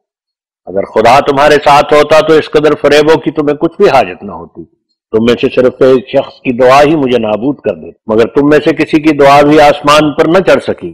بلکہ دعاؤں کا اثر یہ ہوا کہ دن بدن تمہارا ہی خاتمہ ہوتا جاتا ہے۔ تم نے میرا نام مسیلمہ کذاب رکھا، لیکن مسیلمہ تو وہ تھا جس کا ایک ہی جنگ میں خاتمہ ہو گیا، مگر تم تو 20 برس تک جنگ کیے گئے اور ہر جنگ میں نامراد رہے۔ کیا سچوں اور مومنوں کے یہی نشان ہوا کرتے ہیں؟ کیا تم دیکھتے نہیں کہ تم گھٹتے جاتے اور ہم بڑھتے جاتے ہیں؟ اگر تمہارا قدم کسی سچائی پر ہوتا تو کیا اس مقابلہ میں تمہارا انجام ایسا ہی ہونا چاہیے تھا؟ کس نے تم میں سے مباہلہ کیا کہ آخر اس نے ذلت یا موت کا مزہ نہ چکھا؟ اول تم میں سے مولوی اسماعیل علی گڑھ نے میرے مقابل پر کہا کہ ہم میں سے جو جھوٹا ہے وہ پہلے مر جائے گا، کہ تم جانتے ہو کہ شاید 10 سال کے قریب ہو چکے کہ وہ مر گیا اور اب خاک میں اس کی ہڈیاں بھی نہیں مل سکتی۔ پھر پنجاب میں مولوی غلام دستگیر قصوری اٹھا اور اپنے تئیں کچھ سمجھا اور اس نے اپنی کتاب میں میرے مقابلہ میں یہ لکھا کہ ہم دونوں میں سے جو جھوٹا ہے وہ پہلے مر جائے گا۔ سو کئی سال ہو گئے کہ غلام دستگیر بھی مر گیا، وہ کتاب چھپی ہوئی موجود ہے۔ اسی طرح مولوی رشید احمد گنگوہی اٹھا اور ایک اشتہار میرے مقابل پر نکالا اور جھوٹے پر لعنت کی اور تھوڑے دنوں کے بعد اندھا ہو گیا۔ دیکھو اور عبرت پکڑو۔ پھر بعد اس کے مولوی غلام محی الدین لکھوکے والا اٹھا، اس نے بھی ایسے ہی الہام شائع کیے، آخر وہ بھی جلد دنیا سے رخصت ہو گیا۔ پھر اب غزنوی اٹھا اور بالمقابل مباہلہ کر کے دعائیں کی کہ جو جھوٹا ہے خدا کی اس پر لعنت ہو، برکتوں سے محروم ہو، دنیا میں اس کی قبولیت کا نام و نشان نہ رہے۔ تو تم خود دیکھ لو کہ ان دعاؤں کا کیا انجام ہوا اور اب وہ کس حالت میں اور ہم کس حالت میں ہیں۔ دیکھو اس مباہلہ کے بعد ہر یک باب میں خدا نے ہماری ترقی کی اور بڑے بڑے نشان ظاہر کیے، آسمان سے بھی اور زمین سے بھی، اور ایک دنیا کو میری طرف رجوع دے دیا۔ اور جب مباہلہ ہوا تو شاید 40 آدمی میرے دوست تھے۔ یہاں نشان دے کر حضور حاشیہ میں فرماتے ہیں عبدالحق کا یہ مباہلہ بھی اس بات پر دلالت کرتا تھا کہ اس کو خدا اور رسول کی کچھ بھی پرواہ نہیں، کیونکہ جب کہ اللہ تعالیٰ نے صاف فرما دیا کہ عیسیٰ فوت ہو گیا اور حضرت صلی اللہ علیہ وسلم نے گواہی دے دی کہ میں اس کو مردہ روحوں میں دیکھ آیا ہوں، اور صحابہ نے اجماع کر لیا کہ سب نبی فوت ہو چکے ہیں، اور ابن عباس نے بخاری میں توفیٰ کے معنی بھی موت کر دیے، تو اس صورت میں مباہلہ کے معنی بجز کے کیا تھے کہ میں خدا اور رسول کو نہیں مانتا۔ اب ہم پھر متن کی طرف رجوع کرتے ہیں۔ حضور فرماتے ہیں جب مباہلہ ہوا تو شاید 40 آدمی میرے دوست تھے، اور آج 70,000 کے قریب ان کی تعداد ہے، اور مالی فتوحات اب تک 2 لاکھ روپے سے بھی زیادہ، اور ایک دنیا کو غلام کی طرح ارادت مند کر دیا، اور زمین کے کناروں تک مجھے شہرت دے دی۔ لطف تب ہو کہ اول قادیان میں آؤ اور دیکھو کہ ارادت مندوں کا لشکر کس قدر اس جگہ خیمہ زن ہے، اور پھر امرتسر میں عبداللہ غزنوی کو کسی دکان پر یا بازار میں چلتا ہوا دیکھو کس حالت میں چل رہا ہے۔ بڑا افسوس ہے کہ خدا کی طاقت کھلے کھلے طور پر میری تائید میں آسمان سے نازل ہو رہی ہے، مگر یہ لوگ شناخت نہیں کرتے۔ ٹرانسوال اور دولت برطانیہ کی صلح ہو گئی، مگر ان لوگوں کا اب تک جنگ باقی ہے۔ ٹرانسوال نے عقل مندی کر کے انگریزی گورنمنٹ کو طاقتور پایا اور اطاعت قبول کر لی، مگر یہ لوگ اب تک آسمانی گورنمنٹ کے باغی ہیں، خدا کے نشانوں کو نہیں دیکھتے، امت ضعیفہ کی ضرورت پر نظر نہیں ڈالتے، صلیبی غلبہ کا مشاہدہ نہیں کرتے، اور ہر روزہ ارتداد کا گرم بازار دیکھ کر ان کے دل نہیں کانپتے۔ جب ان کو کہا جائے کہ عین ضرورت کے وقت میں، عین صدی کے سر پر، عین غلبہ صلیب کے ایام میں یہ مجدد آیا، جس کا نام ان معنوں سے مسیح موعود ہے، کہ جو اسی صلیبی فتنہ کے وقت میں ظاہر ہوا، تو کہتے ہیں کہ حدیثوں میں ہے کہ اس امت میں 30 دجال آئیں گے کہ تا امت کا اچھی طرح خاتمہ کر دیں۔ کیا خوب عقیدہ ہے! اے نادانوں، کیا اس امت کی ایسی ہی پھوٹی ہوئی قسمت پر ایسے ہی بد تالے ہیں کہ ان کے حصہ میں 30 دجال ہی رہ گئے؟ دجال تو 30، مگر طوفان صلیب کے فرو کرنے کے لیے ایک بھی مجدد نہ آ سکا۔ زہے قسمت! خدا نے پہلی امتوں کے لیے تو پے در پے نبی اور رسول بھیجے، لیکن جب اس امت کی نوبت آئی تو اس کو 30 دجال کی خوشخبری سنائی گئی، اور پھر یہ بھی ثابت شدہ پیش گوئی ہے کہ آخرکار اس امت کے علماء بھی یہودی بن جائیں گے۔ اور یہ بھی ظاہر ہے کہ اب تک لاکھوں آدمی مرتد ہو چکے جنہوں نے دین اسلام کو ترک کر دیا۔ بس کیا اس درجہ کی ضلالت تک ابھی خدا خوش نہ ہوا اور اس کے دل کو سیری نہ ہوئی جب تک اس نے خود اسی امت میں سے صدی کے سر پر ایک دجال بھیج نہ دیا؟ خوب امت مرحومہ ہے جس کے حق میں یہ عنایات ہے۔ اور پھر یہ کہ باوجود کہ اس دجال کے مارنے کے لیے مومنوں کے سجدات میں ناک گھس گئے، لاکھوں دعائیں اور تدبیریں اس کی ہلاکت اور تباہی کے لیے کی گئی،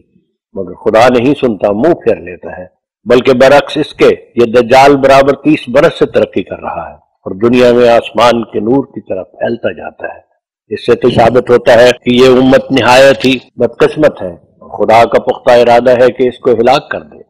یہ کیسی مورد غضب الہی ہے کہ ایک تو دجال کے قبضہ میں دی گئی اور اب تک سچے مسیح اور مہدی کا نہ آسمان پر کچھ پتہ ملتا ہے نہ زمین پر۔ 1000 چیخیں بھی مارو، وہ دونوں گمشدہ جواب بھی نہیں دیتے کہ زندہ ہیں یا مردہ، اور کدھر ہے اور کہاں ہے۔ نبیوں کے مقرر کردہ وقت بھی گزر گئے اور امت کو عیسائی مذہب نے کھا لیا، مگر نہ خدا کو رحم آیا اور نہ مہدی اور مسیح کے دل نرم ہوئے۔ بعض نادان کہتے ہیں کہ بے شک قرآن سے مسیح ابن مریم کی وفات ثابت ہوتی ہے، اور سورت نور اور سورت فاتحہ وغیرہ سورتوں پر نظر غائر کر کے یہی معلوم ہوتا ہے کہ اس امت کے کل خلفاء اسی امت میں سے ہوں گے۔ اور ہم مانتے ہیں کہ صلیبی مذہب نے بھی بہت کچھ فتنہ پیدا کیا ہے، اور یہ وہ مصیبت ہے کہ اسلام پر اس سے پہلے کبھی نہیں آئی۔ وقت اور زمانہ بے شک ایسے مسئلے کو چاہتا ہے جو صلیبی طوفان کا مقابلہ کرے، اور صدی کا سر بھی اسی کو چاہتا ہے، اور صدی میں سے بھی قریباً 5واں حصہ گزر گیا۔ سب کچھ سچ، لیکن ہم کیوں کر مان لیں؟ کیونکہ اس شخص کے عقائد ہمارے علماء کے عقائد سے مختلف ہیں۔ اگر یہ ان کا ہم زبان ہوتا تو ہم قبول کر سکتے ہیں۔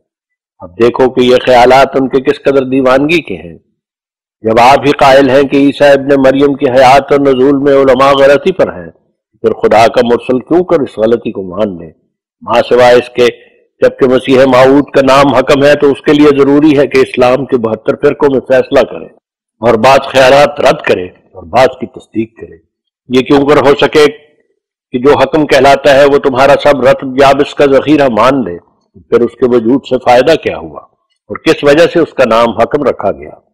اس لیے ضروری تھا کہ وہ رتب یابس کے ذخیرہ میں سے بعض رد کرے اور بعض قبول کرے، اور اگر سب کچھ قبول کرتا جائے تو پھر حکم کس بات کا ہوا؟ مثلا دیکھو، تم میں ایک فرقہ تو اس بات کا قائل ہے کہ عیسیٰ ابن مریم دوبارہ آسمان سے واپس آئے گا، مگر اس کے مقابل پر معتزلہ اور بعض صوفیاء کا یہ عقیدہ ہے کہ دوبارہ آنا غلط ہے،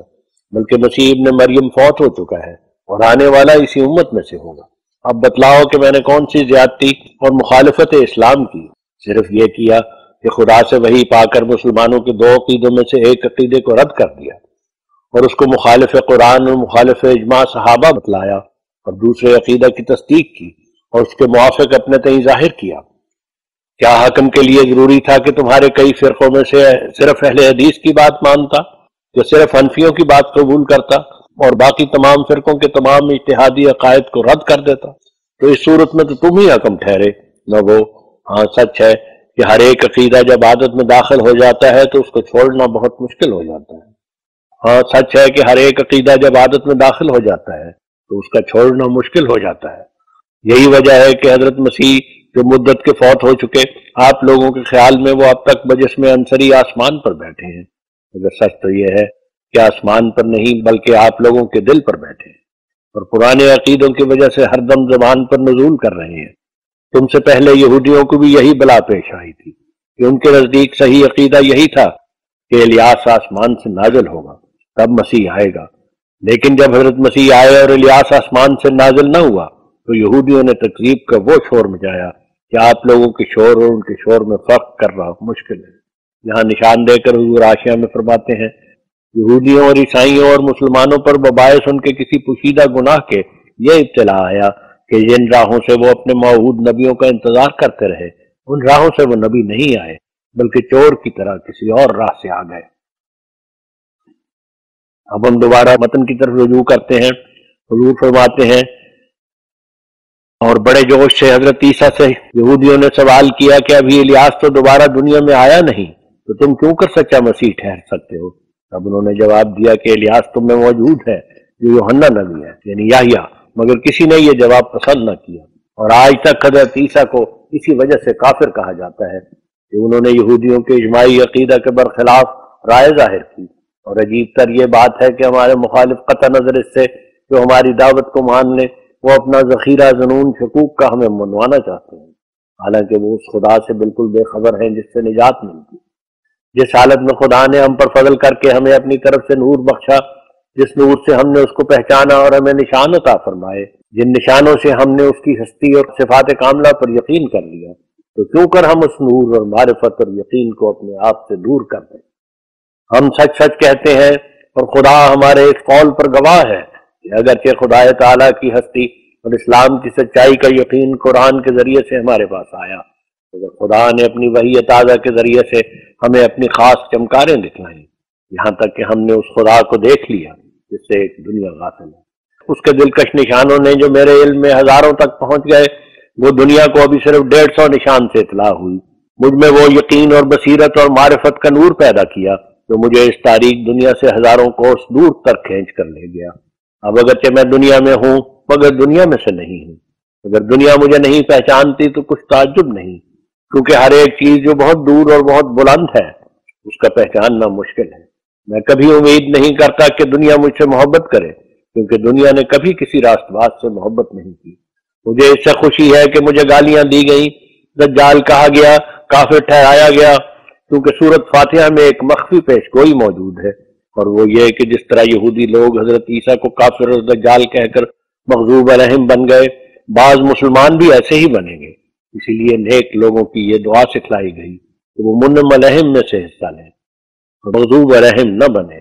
سورۃ فاتحہ کا اعلیٰ مقصود مسیح موعود اور اس کی جماعت اور اسلامی یہودی اور ان کی جماعت اور ظالم یعنی عیسائیوں کے زمانہ ترقی کی خبر ہے، سو کس قدر خوشی کی بات ہے کہ وہ باتیں آج پوری ہوئی۔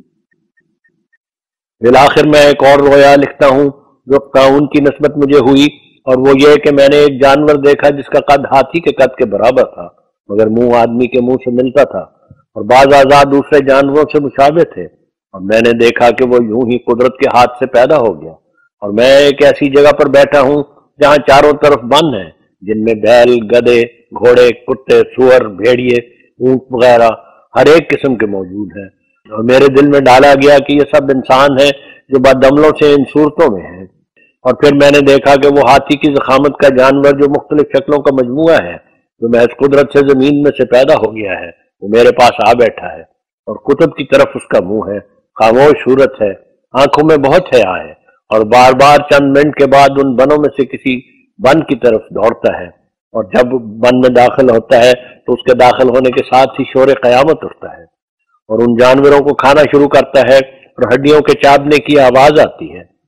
اب وہ فراغت کر کے پھر میرے پاس آ بیٹھتا ہے، اور شاید 10 منٹ کے قریب بیٹھا رہتا ہے، اور پھر دوسرے بن کی طرف جاتا ہے، اور وہی صورت پیش آتی ہے جو پہلے آئی تھی، اور پھر میرے پاس آ بیٹھتا ہے۔ آنکھیں اس کی بہت لمبی ہیں، اور میں اس کو ہر ایک دفعہ جو میرے پاس آتا ہے خوب نظر لگا کر دیکھتا ہوں، اور وہ اپنے چہرے کے اندازہ سے مجھے یہ بتلاتا ہے کہ میرا اس میں کیا قصور ہے۔ میں معمور ہوں اور نہایت شریف اور پرہیزگار جانور معلوم ہوتا ہے، اور کچھ اپنی طرف سے نہیں کرتا بلکہ وہی کرتا ہے جو اس کو حکم ہوتا ہے۔ تب میرے دل میں ڈالا گیا کہ یہی تعاون ہے اور یہی وہ دابت الارض ہے جس کی نسبت قرآن شریف میں وعدہ تھا کہ آخری زمانہ میں ہم اس کو نکالیں گے، اور وہ لوگوں کو اس لیے کاٹے گا کہ وہ ہمارے نشانوں پر ایمان نہیں لاتے تھے، جیسا کہ اللہ تعالیٰ فرماتا ہے وَإِذَا وَقَعَ الْقَوْلُ عَلَيْهِمْ أَخْرَجْنَا لَهُمْ دَابَّةً مِّنَ الْأَرْضِ تُكَلِّمُهُمْ أَنَّ النَّاسَ كَانُوا بِآيَاتِنَا لَا يُوقِنُونَ۔ اور جب مسیح موعود کے بھیجنے سے خدا کی حجت ان پر پوری ہو جائے گی تو ہم زمین میں سے ایک جانور نکال کر کھڑا کریں گے، وہ لوگوں کو کاٹے گا اور زخمی کرے گا، اس لیے کہ لوگ خدا کے نشانوں پر ایمان نہیں لاتے۔ دیکھو سورۃ النمل الجزء نمبر 20۔ اور پھر آگے فرماتا ہے وَيَوْمَ نَحْشُرُ مِنْ كُلِّ أُمَّةٍ فَوْجًا مِّمَّنْ يُكَذِّبُ بِآيَاتِنَا وَهُمْ يُوزَعُونَ حَتَّى إِذَا جَاءُوا قَالَ كَذَّبْتُمْ بِآيَاتِي وَلَمْ تُحِيطُوا بِهَا عِلْمًا عَمَّا كُنتُمْ تَعْمَلُونَ وَوَقَعَ الْقَوْلُ عَلَيْهِمْ بِمَا ظَلَمُوا وَهُمْ لَا يَنطِقُونَ۔ ترجمہ، اس دن ہم ہر ایک امت میں سے اس گروہ کو جمع کریں گے جو ہمارے نشانوں کو جھٹلاتے تھے، اور ان کو ہم جدا جدا جماعتیں بنا دیں گے، یہاں تک کہ جب وہ عدالت میں حاضر کیے جائیں گے تو خدائے عز و جل ان کو کہے گا کہ کیا تم نے میرے نشانوں کی بغیر تحقیق کی تکذیب کی، یہ تم نے کیا کیا؟ اور ان پر بوجہ ان کے ظالم ہونے کے حجت پوری ہو جائے گی اور وہ بول نہ سکیں گے۔ سورۃ النمل الجزء نمبر 20۔ اب خلاصہ کلام یہ ہے کہ یہی دابۃ الارض جو ان آیات میں مذکور ہے، جس کا مسیح موعود کے زمانے میں ظاہر ہونا ابتدا سے مقرر ہے، یہی وہ مختلف صورتوں کا جانور ہے جو مجھے عالم کشف میں نظر آیا اور دل میں ڈالا گیا کہ یہ طاعون کا کیڑا ہے، اور خدا تعالیٰ نے اس کا نام دابۃ الارض رکھا کیونکہ زمین کے کیڑوں میں سے ہی یہ بیماری پیدا ہوتی ہے، اسی لیے پہلے چوہوں پر اس کا اثر ہوتا ہے اور مختلف صورتوں میں ظاہر ہوتی ہے، اور جیسا کہ انسان کو ایسا ہی ہر ایک جانور کو یہ بیماری ہو سکتی ہے، اسی لیے کشفی عالم میں اس کی مختلف شکلیں نظر آئیں، اور اس بیان پر کہ دابۃ الارض در حقیقت مادہ طاعون کا نام ہے جس سے طاعون پیدا ہوتی ہے، مفصلہ ذیل قرائن اور دلائل ہیں۔ ایک، اول یہ کہ دابۃ الارض کے ساتھ عذاب کا ذکر کیا ہے، جیسا کہ اللہ تعالیٰ فرماتا ہے وَإِذَا وَقَعَ الْقَوْلُ عَلَيْهِمْ أَخْرَجْنَا لَهُمْ دَابَّةً مِّنَ الْأَرْضِ، یعنی جب ان آسمانی نشانوں اور عقلی دلائل کے ساتھ حجت پوری ہو جائے گی تب دابۃ الارض زمین میں سے نکالا جائے گا۔ اب ظاہر ہے کہ دابۃ الارض عذاب کے موقع پر زمین سے نکالا جائے گا، نہ یہ کہ یوں ہی بےہودہ طور پر ظاہر ہوگا جس کا نہ کچھ نفع نہ نقصان۔ اور اگر کہو کہ طاعون تو ایک مرض ہے مگر دابۃ الارض لغوی معنوں کے روح سے ایک کیڑا ہونا چاہیے جو زمین میں سے نکلے، اس کا جواب یہ ہے کہ حال کی تحقیقات سے یہی ثابت ہوا ہے کہ طاعون کو پیدا کرنے والا وہی ایک کیڑا ہے جو زمین میں سے نکلتا ہے، بلکہ ٹیکہ لگانے کے لیے وہی کیڑے جمع کیے جاتے ہیں اور ان کا عرق نکالا جاتا ہے،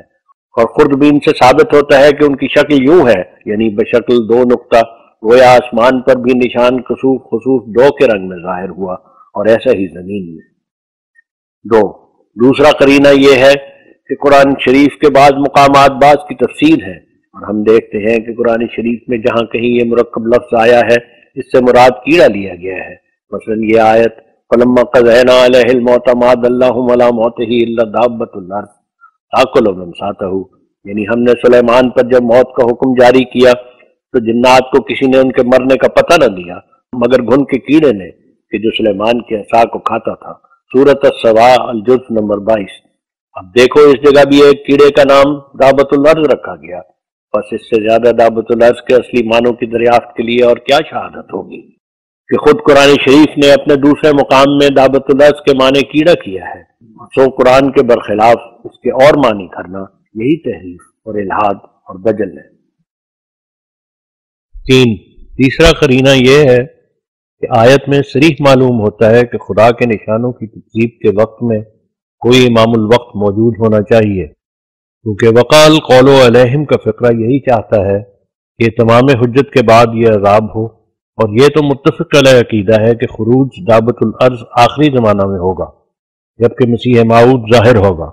تا خدا کی حجت دنیا پر پوری کرے۔ بس ایک منصف کو یہ بات جلد تر سمجھ آ سکتی ہے کہ جبکہ ایک شخص موجود ہے جو مسیح موعود ہونے کا دعویٰ کرتا ہے اور آسمان اور زمین میں بہت سے نشان اس کے ظاہر ہو چکے ہیں، تو اب بلا شبہ دابۃ الارض یہی طاعون ہے جس کا مسیح کے زمانہ میں ظاہر ہونا ضروری تھا، اور کیونکہ یاجوج ماجوج موجود ہے اور من کل حدب ینسلون کی پیشگوئی تمام دنیا میں پوری ہو رہی ہے، اور دجالی فتنے بھی انتہا تک پہنچ گئے ہیں، اور پیش گئی یترکن الخلاص فلا یسعی علیہا بھی بخوبی ظاہر ہو چکی ہے، اور شراب اور زنا اور جھوٹ کی بھی کثرت ہو گئی ہے، اور مسلمانوں میں یہودیت کی فطرت بھی جوش مار رہی ہے، تو صرف ایک بات باقی تھی جو دابۃ الارض زمین میں سے نکلے، سو وہ بھی نکل آیا۔ اس بات پر جھگڑنا جہالت ہے کہ حدیث سے معلوم ہوتا ہے کہ فلاں جگہ پھٹے گی اور دعوت الارض وہاں سے سر نکالے گا، پھر تمام دنیا میں چکر مارے گا، کیونکہ اکثر پیش گوئیوں پر استعارات کا رنگ غالب ہوتا ہے۔ جب ایک بات کی حقیقت کھل جائے تو ایسے اوہام باطلہ کے ساتھ حقیقت کو چھوڑنا کمال جہالت ہے۔ اسی عادت سے بدبخت یہودی قبول حق سے محروم رہ گئے۔ 4 قرینہ چہارم دعوت الارض کے تعاون ہونے پر یہ ہے کہ سورۃ فاتحہ میں ایک رنگ میں یہ پیشگوئی کی گئی ہے کہ کسی وقت بعض مسلمان بھی وہ یہودی بن جائیں گے جو حضرت عیسیٰ علیہ السلام کے وقت میں تھے، جو آخرکار تعاون وغیرہ بلاؤں سے ہلاک کیے گئے تھے، کیونکہ اللہ تعالیٰ کی قدیم سے یہ عادت ہے کہ جب ایک قوم کو کسی فعل سے منع کرتا ہے تو ضرور اس کی تقدیر میں یہ ہوتا ہے کہ بعض ان میں سے اس فعل کے ضرور مرتکب ہوں گے، جیسا کہ اس نے توریت میں یہودیوں کو منع کیا تھا کہ تم نے توریت اور دوسری خدا کی کتابوں کی تحریف نہ کرنا، تو آخر ان میں سے بعض نے تحریف کی، مگر قرآن میں یہ نہیں کہا گیا کہ تم نے قرآن کی تحریف نہ کرنا، بلکہ یہ کہا گیا اِنَّا نَحْنُ نَزَّلْنَا الذِّكْرَ وَإِنَّا لَهُ لَحَافِظُونَ۔ سو سورۃ فاتحہ میں خدا نے مسلمانوں کو یہ دعا سکھلائی، اهْدِنَا الصِّرَاطَ الْمُسْتَقِيمَ صِرَاطَ الَّذِينَ أَنْعَمْتَ عَلَيْهِمْ غَيْرِ الْمَغْضُوبِ عَلَيْهِمْ وَلَا الضَّالِّينَ۔ اس جگہ حدیث صحیحہ کے روح سے بکمال تواتر یہ ثابت ہو چکا ہے کہ المغضوب علیہم سے مراد بدکار اور فاسق یہودی ہیں جنہوں نے حضرت مسیح کو کافر قرار دیا اور قتل کے درپے رہے اور اس کی سخت توہین و تحقیر کی، اور جن پر حضرت عیسیٰ نے لعنت بھیجی جیسا کہ قرآن میں مذکور ہے۔ اور الضالین سے مراد عیسائیوں کا وہ گمراہ فرقہ ہے جنہوں نے حضرت عیسیٰ کو خدا سمجھ لیا اور تثلیث کے قائل ہوئے اور خون مسیح پر نجات کا حسر رکھا اور ان کو زندہ خدا کے عرش پر بٹھا دیا۔ اب اس دعا کا مطلب یہ ہے کہ خدایا ایسا فضل کر کہ ہم نہ تو وہ یہودی بن جائیں جنہوں نے مسیح کو کافر قرار دیا تھا اور ان کے قتل کے درپے ہوئے تھے، اور نہ ہم مسیح کو خدا قرار دیں اور تثلیث کے قائل ہوں، کیونکہ خدا تعالیٰ جانتا تھا کہ آخری زمانہ میں اسی امت میں سے مسیح موعود آئے گا اور بعض یہودی صرف مسلمانوں میں سے اس کو کافر قرار دیں گے اور قتل کے درپے ہوں گے اور اس کی سخت توہین و تحقیر کریں گے، اور نیز جانتا تھا کہ اس زمانہ میں تثلیث کا مذہب ترقی پر ہوگا اور بہت سے بدقسمت انسان عیسائی ہو جائیں گے۔ اس لیے اس نے مسلمانوں کو یہ دعا سکھلائی، اور اس دعا میں مغضوب علیہم کا جو لفظ ہے وہ بلند آواز سے کہہ رہا ہے کہ وہ لوگ جو اسلامی مسیح کی مخالفت کریں گے وہ بھی خدا تعالیٰ کی نظر میں مغضوب علیہم ہوں گے، جیسا کہ اسرائیلی مسیح کے مخالف مغضوب علیہم تھے۔ اور حضرت مسیح خود انجیل میں اشارہ کرتے ہیں کہ میرے منکروں پر مری یعنی طاعون پڑے گی اور بعد اس کے دوسرے عذاب بھی نازل ہوں گے۔ یہاں نشان دے کر حاشیہ میں حضور فرماتے ہیں زکریا 14 باب میں مذکور ہے کہ آخری زمانہ میں مسیح موعود کے عہد میں سخت طاعون پڑے گی۔ اس زمانہ میں تمام فرقے دنیا کے متفق ہوں گے کہ یروشلم کو تباہ کر دیں،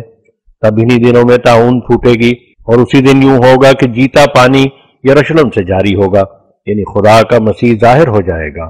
اور اس جگہ یروشلم سے مراد بیت المقدس نہیں ہے، بلکہ وہ مقام ہے جس سے دین کے زندہ کرنے کے لیے الہی تعلیم کا چشمہ جوش مارے گا، اور وہ قادیان ہے جو خدا تعالیٰ کی نظر میں دارالامان ہے۔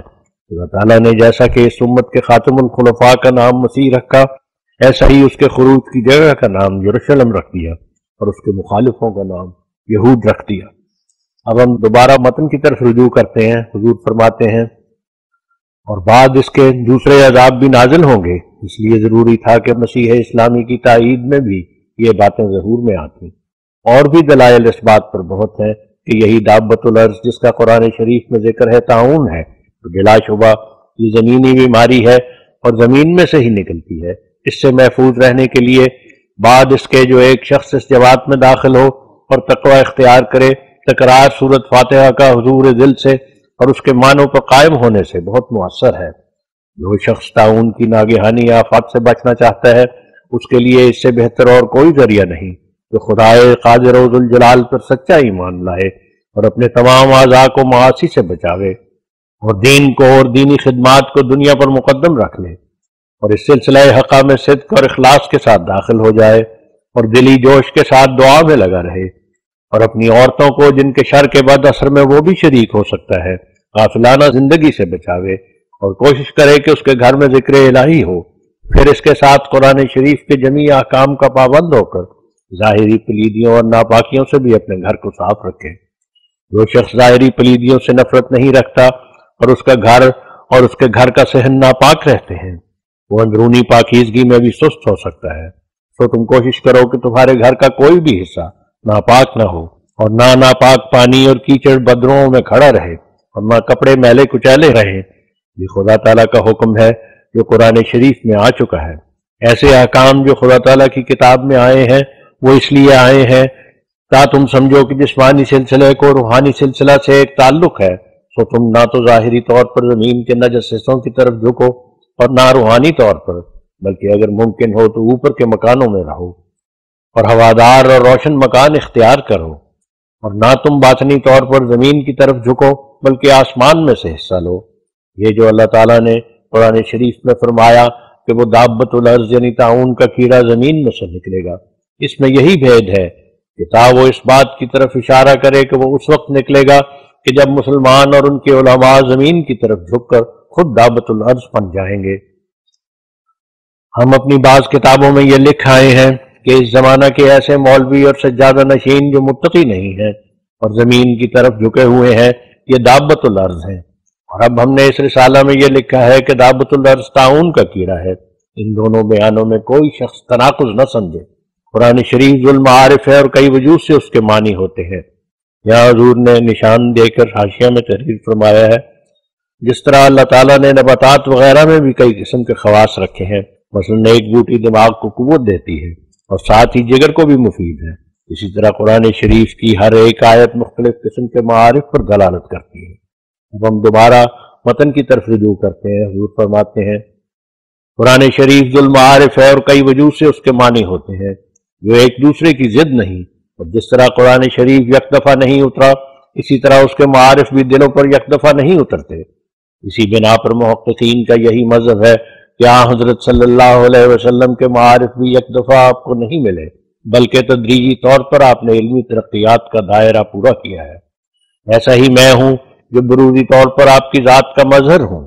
حضرت کی تدریجی ترقی میں سر یہ تھا کہ آپ کی ترقی کا ذریعہ محض قرآن تھا، اور جبکہ قرآن شریف کا نزول تدریجی تھا، اسی طرح حضرت صلی اللہ علیہ وسلم کی تکمیل معارف بھی تدریجی تھی، اور اسی قدم پر مسیح موعود ہے جو اس وقت تم میں ظاہر ہوا۔ ان میں غیب خدا تعالیٰ کا خاصہ ہے، جس قدر وہ دیتا ہے اسی قدر ہم لیتے ہیں۔ پہلے اسی نے غیب سے مجھے یہ فہم عطا کیا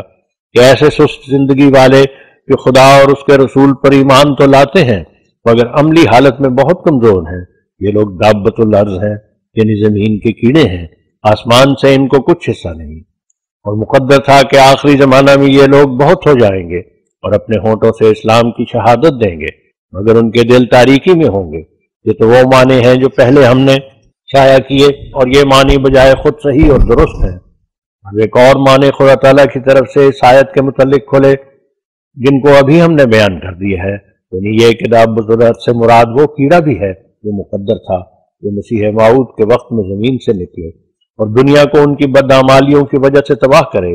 یہ خوب یاد رکھنے کے لائق ہے کہ جیسے یہ آیت دو معنوں پر مشتمل ہے، ایسے ہی سزا نمونے اسی قسم کے کلام الہی میں پائے جاتے ہیں، اور اسی وجہ سے اس کو معجزانہ کلام کہا جاتا ہے، جو ایک ایک آیت 10 پہلو پر مشتمل ہوتی ہے،